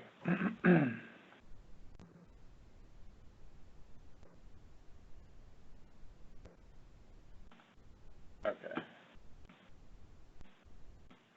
So here would be like an idea of what a service portfolio could look like, which again kind of associates itself more with the strategic goals or objectives, and then kind of our more kind of broad services that the council performs, and then kind of description: who would be the customer, the output, what goal that aligns with, and then an attempt to kind of set a measurable KPI stands for key performance indicator, which is just a fancy word for a measurable target to kind of hold or to kind of measure performance. So when I kind of struggled over this for a while. It's not as simple as when you have a defined budget or a set of assets, then it's where it's easier to kind of dedicate and to delegate different resources to certain efforts and prioritize them. So this was, I ended up kind of going back and forth, and finally I just started, I was like, okay, well, I'm having trouble with the council member side and then the work group side. So I'll just start with myself. So I went to and started with a director service profile. So what services do I provide to the council that could be measurable, and how do those fit in? And so I kind of designed this to kind of capture those clearly. And so my thought is with these portfolios would be to have them broken up like this, where it makes sense. As the only kind of funded resource of the council, I should have maybe an outlined set of measurable services that should be kept accountable for, and then also have one for the the council members, which to hold yourselves accountable to, and then also have a more general, general work group service portfolio. And I'm still kind of working on this piece of it, but this is the general idea would be that there would be a general work group portfolio that would kind of outline in general the services they provide, and then go to them and ask each kind of active work group to create their own specific project portfolio or service portfolio that complements this, and then that kind of gets folded in to the strategic document, because each work group is different, and they're at different levels of activity and have different levels of leadership, and they're all going to have, I think, a different style of service and project that they're working on. And that's not a bad thing. I just think that needs to be recognized. And so my thought would be to have a general service portfolio, which would capture kind of maybe the minimum elements the council members would like to see the work groups be working on in general. So for example, at the January 14th meeting was one thing that seemed to be universal, a desire from the council members' perspective would be to have an inventory of monitoring programs within California in general, but to chip away at that would be within each theme of the work group. So that would be maybe a minimum element that should be worked on by all work groups in general. That could be captured here, and then the work groups themselves could kind of detail how they're attacking that or what projects they're doing in order to accomplish that, and they would have kind of their work group specific portfolios as well. So that's my logic in developing these, and if that doesn't, I talked to Karen about this in our one-on-ones, but if that seems too much or the wrong direction, I'd love to hear feedback on that. Just the idea of having 3 different service portfolios instead of kind of one master portfolio to rule them all. It didn't seem like that was doable given this specific type of organization. I did put together kind of a council member service portfolio here, which you guys can take a look at. But this is kind of the general idea of what these tool sets could look like. Didn't necessarily have to be in Excel. I was going to try to play around with some of the business intelligence tools that are here in OEMA, whether that's Power BI or some other way to make these kind of more dynamic looking, or rather than just a kind of an Excel table. But this was kind of a first shot at building out some of these kind of tools that would kind of take the next step from strategic plan to actually strategic action. So I'll just stop there to get immediate reactions. Hey, Nick, this is Peter. I think it looks great. I like the fact that you divided it up on these different sheets. Did you want specific comments on like services and descriptions, or do you want us to kind of synthesize this and get back to you over the next few weeks? I think this will be part of the synthesized groups.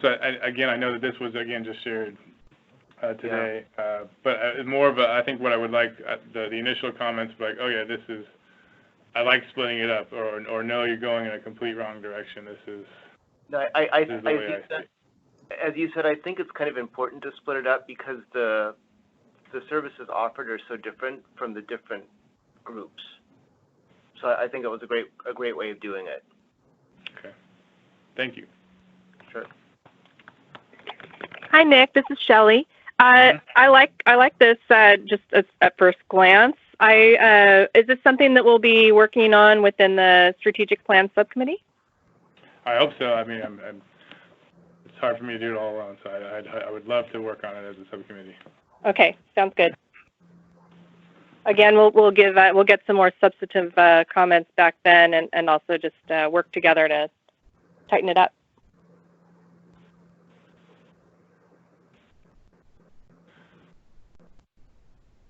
How do the members feel about having the work group piece where there's kind of just the general minimum elements, which I think, again, I'm going to want your feedback because you're the council members to tell me what you want those minimum elements to be. One really rose to the surface in that inventory piece, but if there are others, that would be where I would capture that. And then again, having the council members then direct or task the work group leads with going back to the work groups and saying, okay, these are the minimum elements. We should be thinking in terms of these and beyond, without any constraints on going beyond those. But we should at least be prepared to measure ourselves against these minimum elements. Are we addressing those? And if not, how can we? And populate their own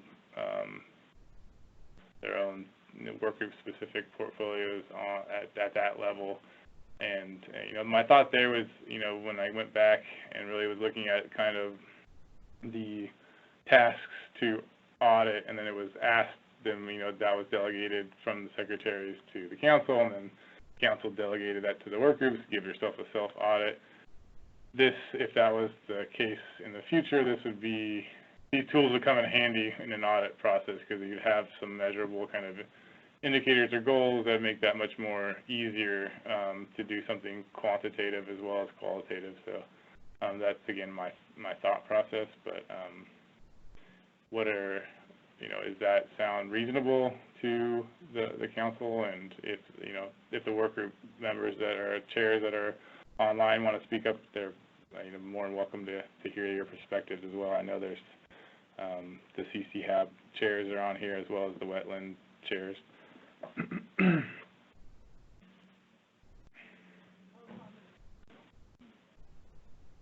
This is Becky Stanton. I provided by chat too, but I think that's a good way to sort of provide the minimum standard and then allow sort of work group specific flexibility. So I appreciate that. Thanks, Becky.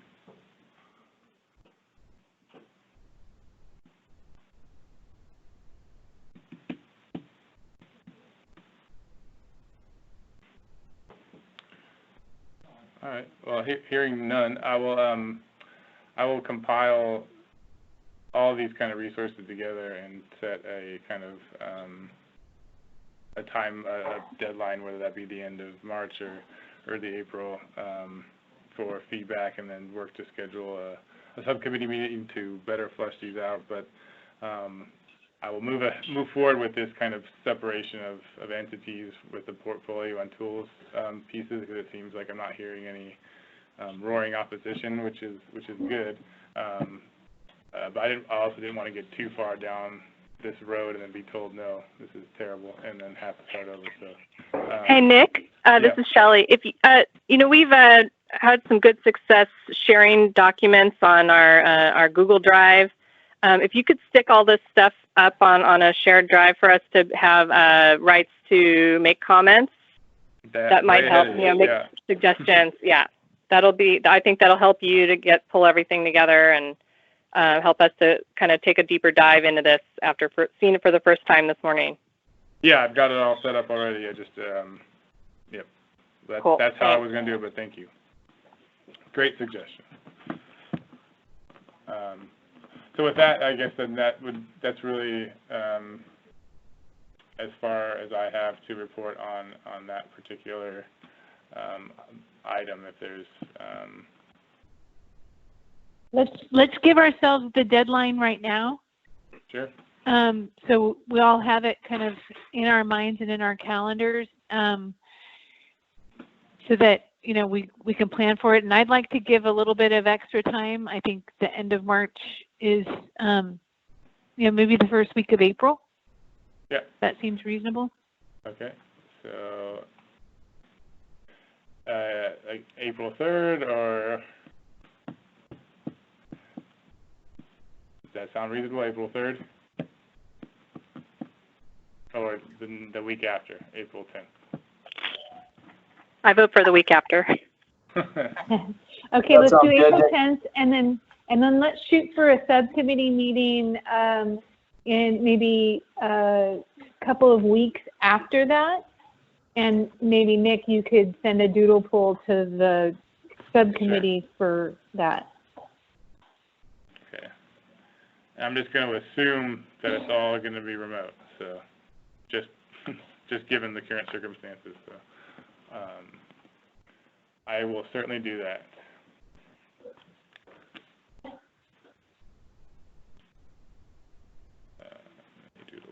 Okay, great. Okay. Well, thanks for that, Nick. Appreciate all the work you're doing on it, and I encourage all of the, including all of the new council members, to take a look at the documents and really think through them and think about, you know, what we as a council and the work groups need to be doing moving forward, and take some time to take a look at it and give some feedback. We would very much appreciate that. So I'm going to suggest that we just press on and talk about the agenda for the July 1st council meeting that will be held in coordination with the Data Science Symposium. Sounds like it might be all online, which will be interesting.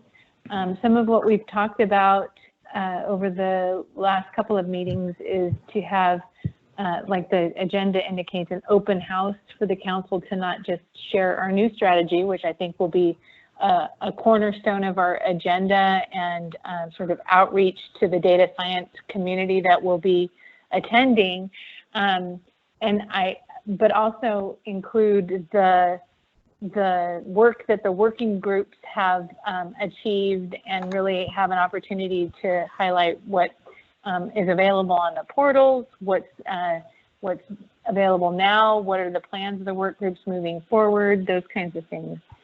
So otherwise, Nick, did you have some other thoughts that you'd like to share before we open it up for discussion? I had a lot of ideas, but then all this stuff happened. So it's kind of like I mentioned in my update previously, that you know, we are now operating under the assumption that it will be all remote, with, you know, the hope that things change and improve in the future, but that we figured it would be easier to pivot in the other direction, rather than try to change it all at the last minute. And plus, just every other major symposium or conference has all been shifted to remote only. I'm bringing up kind of an example of what we're sending to the presenters here on the screen. And so this is kind of how, when we're sending out offers for people to present at the symposium, which is the 20th and 30th, and the council meeting is on the 1st. You know, we are assuming that it's going to be a remote event, and we had a meeting on Tuesday as a planning meeting for this, and there's still just so many question marks that it's hard to really to understand what our options are. And we know that we have webcasting ability from the rooms that we have available, whether that be Klamath or the hearing rooms. The challenge is that if people can't travel, and if people don't feel comfortable even attending as a presenter to present to an audience, like, so we have these,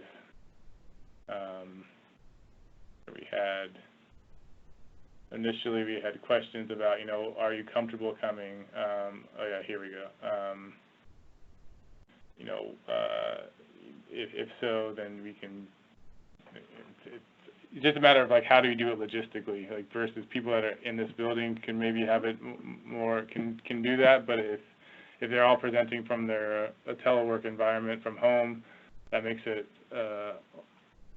even more challenging. So it's hard to, we don't want to cancel the event, the symposium, but hosting an open house type of forum like we had originally discussed for the council becomes difficult when that's intended to be a face-to-face interaction with people and an open discussion with people. It's much more difficult when you're doing it and you can't see anybody and you're just talking into a microphone. Even if we all had cameras and wanted to turn them on, that would still be unideal for that type of the initial format we were looking at. So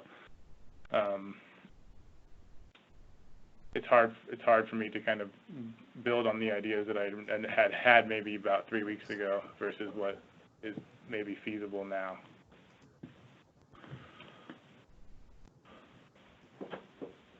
I mean, we could host a normal meeting. Yeah, for what we were initially intending to do, it could be a meeting where we just unveil, like, here's our strategic plan, and this is what we're doing, and you know, all blow kazoos from our phones. But I don't know if it's the right time or climate for this, just given all the unknowns. I'm an optimistic person, but every day it seems to get worse and worse. So I'm open to other people's thoughts. That's just where I'm sitting now, because I had a bunch of ideas, and now they kind of seem to be out the window.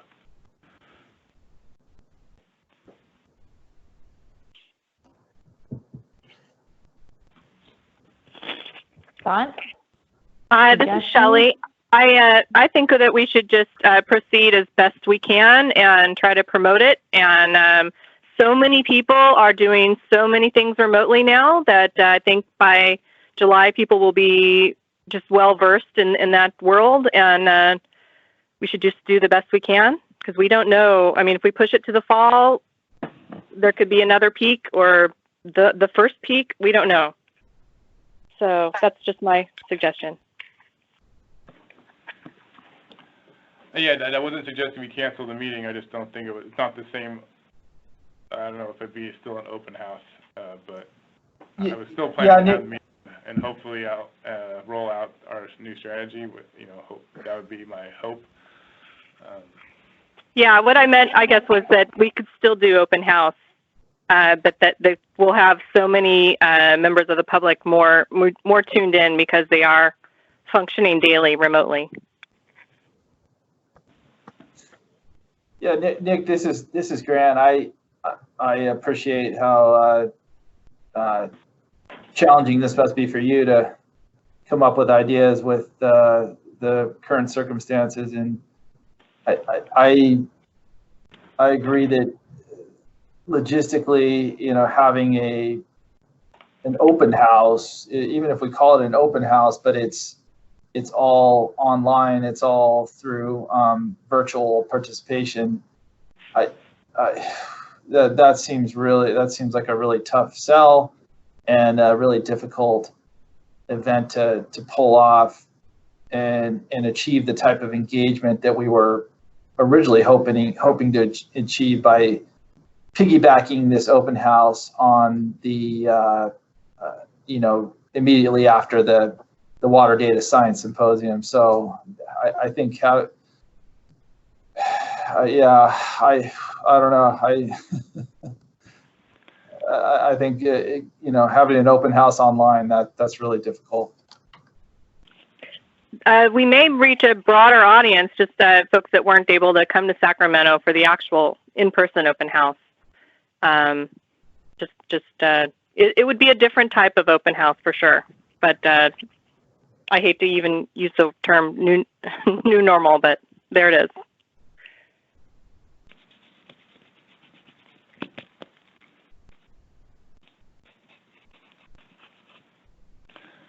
My other thoughts I had was maybe, trying to, working with our Office of Public Affairs and, rolling out kind of a more fun press release that kind of advertised it, as a virtual event.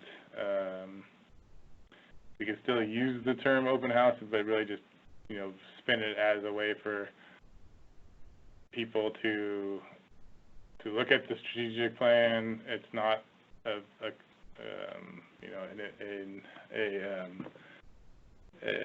what am I trying to say? Like a really long foreboding document that you got to read. It's supposed to be kind of fun and engaging, and then try to get people to come and react and interact with council members. It's just, again, how to best do that.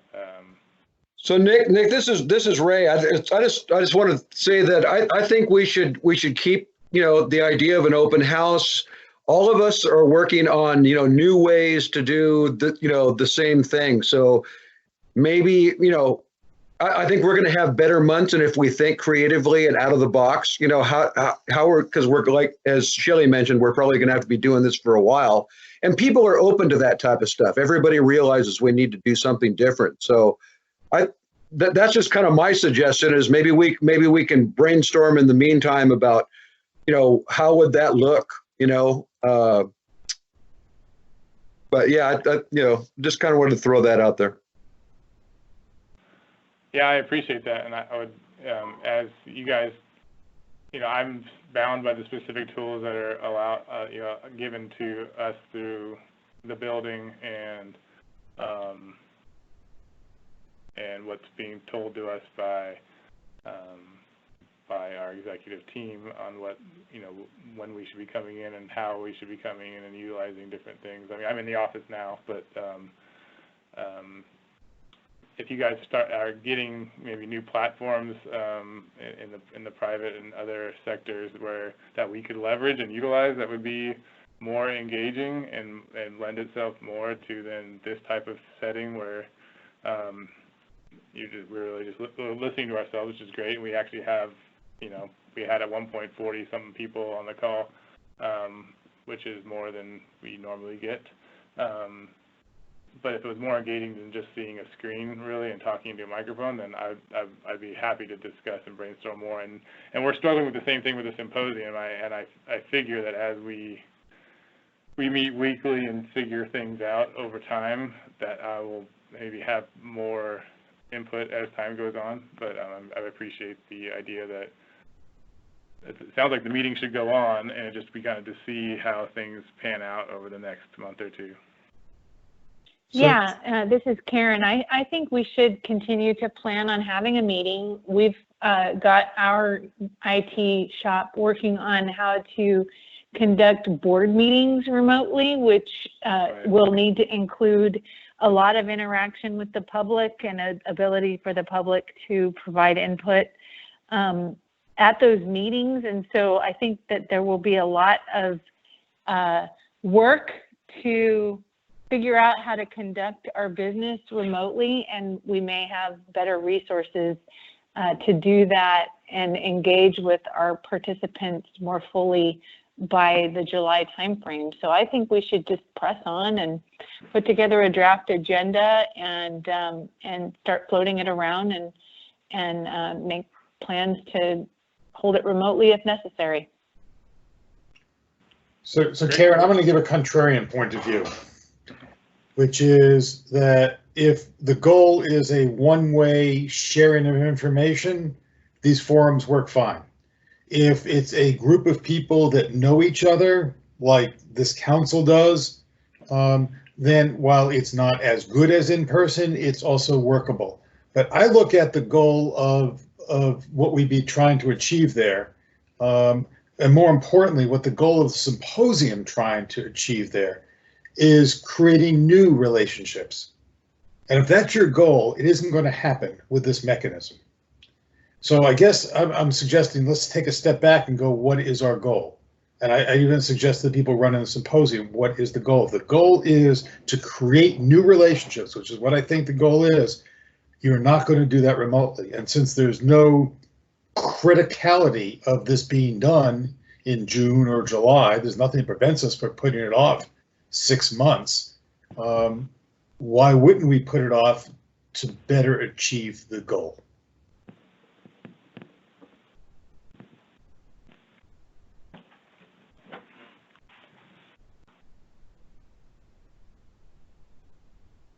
Well, I mean, it's a good point. What is the goal, and how would you want the agenda? I mean, that's really kind of the topic of this agenda item in general.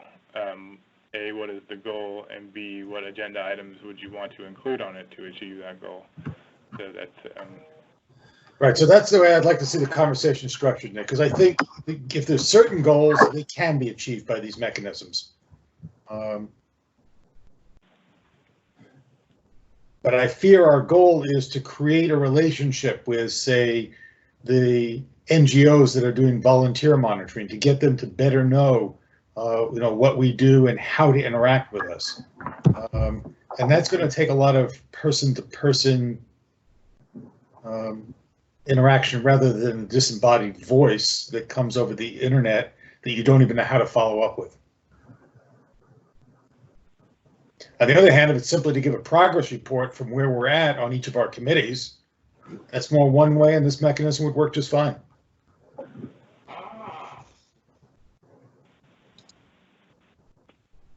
This is Shelley. I just think we need to think more out of the box. I don't think we're going to be doing Microsoft Teams for an open house. We need to think about different platforms like Zoom or even Facebook Live or something where people can chime in and interact remotely. Yep. So for instance, I'm doing a Facebook Live event tonight. I was originally supposed to be doing something in somebody's home. Obviously, that's not going to happen. We just switched it to Facebook Live. And not that that's effective or that the state would even allow that, but it's just another option out there. Doesn't the Monitoring Council have a Facebook page? There is a Facebook account, yeah. And Twitter, right? Yeah. How many Twitter followers do you currently have? Good question. Probably not very many. I'm just wondering if we can link into some of those NGOs and other groups that we're trying to attract. You know, you can just tag them on a post and really promote this event. You could, you know, it's not in person. It's just a different type of thing, but it's something to keep things going. And this is Andrew. I mean, I sort of agree with several of the sentiments that were expressed. I mean, first of all, I think we should keep things going. I don't think we should cancel the event. We may need to change it and alter it and, you know, and do some things differently. And maybe, you know, maybe that requires we have this, you know, upcoming event that'll serve one purpose, and then we just sort of keep planning for another in-person event whenever that can happen. But I think it's important to keep things moving, and so I would definitely suggest that we keep moving toward it, and we may need to alter what it is, but keep it on the calendar and keep planning for it. I tend to agree with that, and thinking about Steve's question about what is the goal, I definitely think that at some point we do want to have an opportunity for building relationships and building that face-to-face contact so people can put faces to names. And you know, we should plan an event like that at some point. But if that's not possible in the June-July timeframe, then one of the goals that I see is that it's an outreach event. Hey, we're the council, we're still here, we're still doing work, we've got this new strategic plan, these are the actions we're moving forward with. We're excited about this, continuing the work that we're doing, and want to make sure that people know about it and know what the resources are, and are excited about it too. Now that's of course much easier to do in a face-to-face venue, but I think we can get creative and achieve that goal at least to some degree in the June timeframe. With the eye toward let's get this strategic plan finalized. Let's start to use our new shiny, attractive materials and get the word out. So Karen, I thought the suggestion of essentially creating a duality of tracks appropriate. What we're saying is that this one, the June-July thing, would be to inform people and open the door to a future set of interactions that allows those relationships to become deeper. That will work. Hi, this is Helen. I also agree that that would work. I think there's some things that we won't be able to get to in an online setting, but perhaps we can do those later. And I agree. I don't think it's worth canceling the event and going forward, not really knowing when we'd be able to really do the event in person.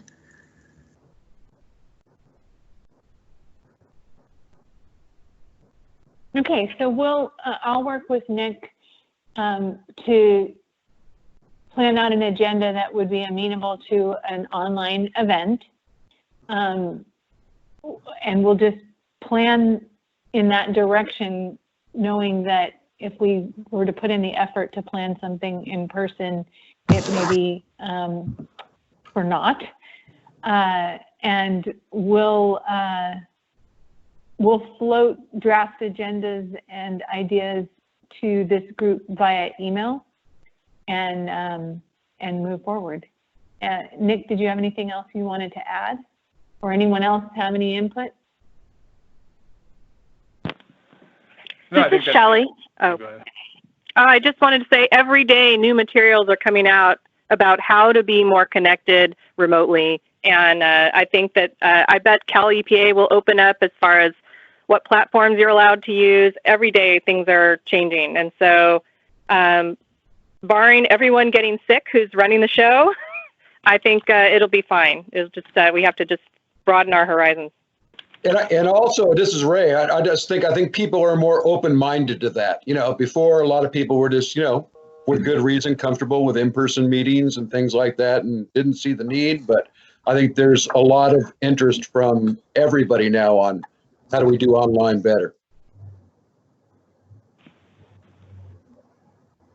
Yeah, this is Grant. Real quick, Nick, I think that this all sounds really good. I guess the challenge is going to be how do we get that interaction with the stakeholders, that discussion with the stakeholders that we're seeking, and I would look to Ray and Helen and others to maybe help us with that. I mean, like for example, Ray, how do we get stakeholders in your organization interested enough to tune into an open house meeting online and actually participate in the discussion?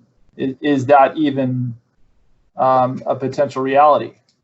You know, I think it is. I think, you know, this is an opportunity where before, for instance, for this meeting, we didn't post in advance on our social media platforms and things like that this meeting was happening and everybody should take a look.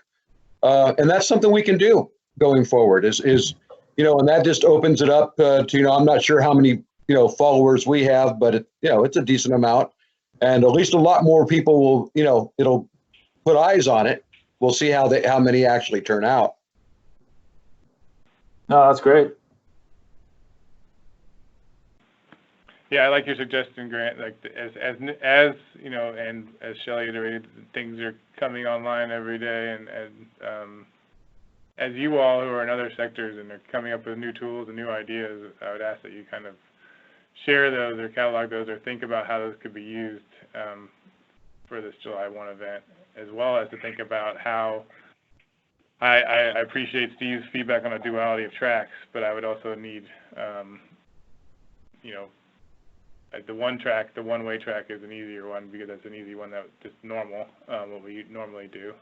But this other track, you know, this open house is a new idea, so I'd like to get your feedback and concepts for how, you know, if things were to be a successful open house event, how you would like that to be structured and how you would like that to look. That would be important feedback for you as council members to provide.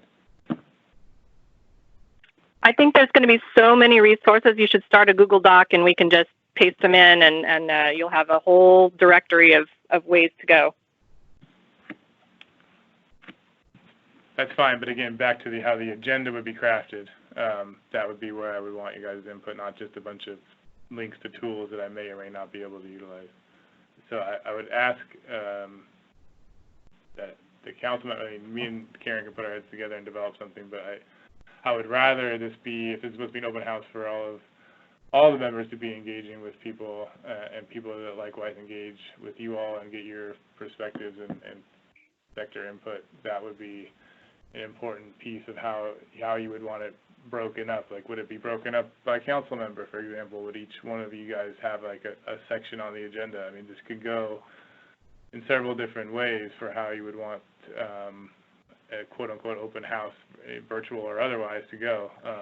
Nick, how were you originally thinking of it when we were in person? I mean, all I have in person is an open house, and this is, the whole item was for you guys to provide me how you guys would want it to go. One idea is to have you guys each kind of describe the sector, your role in water quality monitoring, how you know, how you each support your sector, what the sector is trying to accomplish. That's one idea, and then getting, you know, breaking out into groups. It could go in a lot of different ways. I don't know. I never ran an open house, so this was an idea that came out of a few discussions as a way to engage with new groups as well as roll out a new strategy, and then get people talking to each other in a more open, less structured format. But how that would go, I was looking for you guys to provide that kind of input. What about a facilitated structure, kind of like what we had with the strategic plan meeting? Not a rotating tables, but just getting people talking. Yeah, I think we can attempt to utilize somebody who can help organize the online conversation. I don't know if we have any expertise in-house, but yeah, making sure that there's somebody that keeps the conversation going and has the energy to energize a group of people who are all in different places participating. So we can certainly consider that.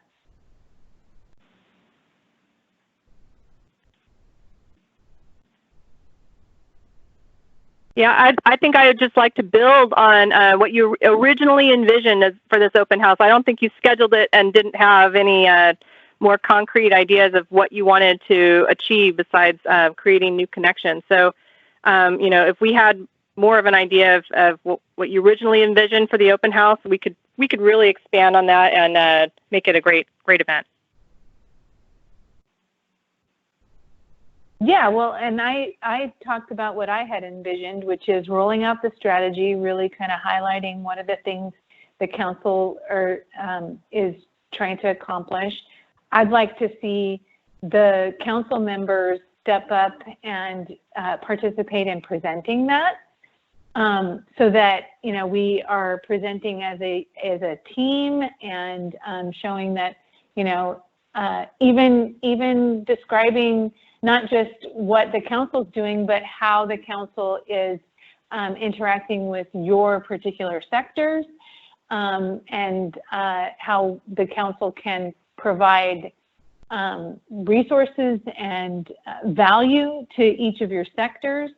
I could come up with all kinds of exciting things that we could do. So Nick and I'll work together and probably start calling around to you guys to volunteer for parts of it.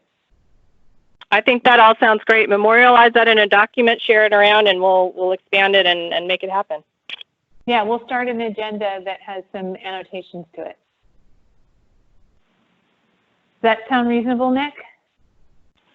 Okay, sure. So I take it there's no planning subcommittee for this. It's just Karen and Nick? Well, so far, if anyone wants to volunteer to help us plan it out, that would be great too.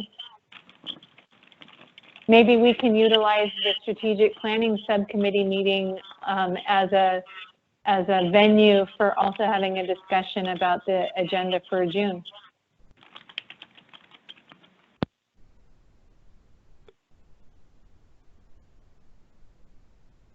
All right, hearing no comments, I assume that means that's a great idea, Karen. I was screaming, but I was on mute. Oh. All right, well then let's just make that subcommittee meeting a dual purpose meeting, and maybe we add a few council members to a portion of it for the planning for the June, July council meeting. Yeah, I mean, I'd like to hear from Ray specifically, if he's running stuff like Facebook Live events, and get his feedback on that sort of thing. Sure. Yeah, I'll be glad to help out. Like I said, we're learning. This is going to be my second Facebook Live event. The first one, wasn't bad. I only had about 70 people tune in, but that's not bad. And be glad to help out. Do you broadcast like video when you do those? Yeah. So it's just like actually what we did is I actually worked with a friend of mine, and we did kind of like a little talk show format. So he did some intro and lobbed some questions at me. It was an update on a desalination project, and then we just went back and forth, and then people submitted questions through Facebook, and we answered them, and yeah, it went okay. Cool. And then they stay on your page unless you delete them, so people can actually watch them later too if you want to. Right. Cool. I honestly think we're going to have a bigger turnout remotely, more input than we would have in person. It'll just be a different type of event. Great. Well, I'll loop you in, Ray, and if there's any other members that have valuable input on running these type of virtual meetings, we'd appreciate it.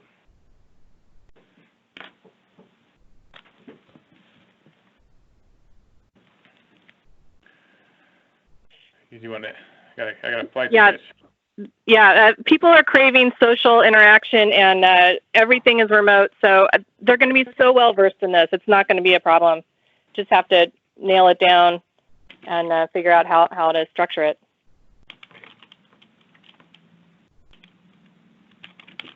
Okay. Then we'll add Ray to the mix for our meeting in sometime the mid-ish April. And we have a deadline of April 10th for the strategic planning documents comments. And were there any other big action items you wanted to mention before we signed off, Nick? Let's see, I'm going to, distribute the documents for comment on Google Docs. We talked about April 10th, the May doodle poll. Steve identified utilizing potentially our December meeting, or maybe the one before that, depending on what the council wants to do, as a microplastics focused workshop. He also offered to give an update and report back on the OSHA certification task force. And then also to create a,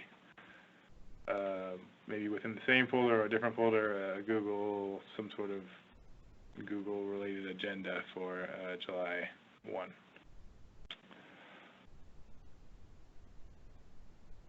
Okay. Well, again, I want to thank you all for participating in our remote meeting today. I think it was definitely worthwhile holding it. I'm going to venture to guess that we'll move away from having a coronavirus outbreak to what my mom used to call in the summertime housetosis. I'm already breaking out in hives from hanging out in my house for too long. But at any rate, we'll all survive and everyone stay well and healthy, and we'll continue to try to keep our work moving forward despite the challenges that we're facing. So appreciate everyone, and talk to you soon. Thank you. We're adjourned.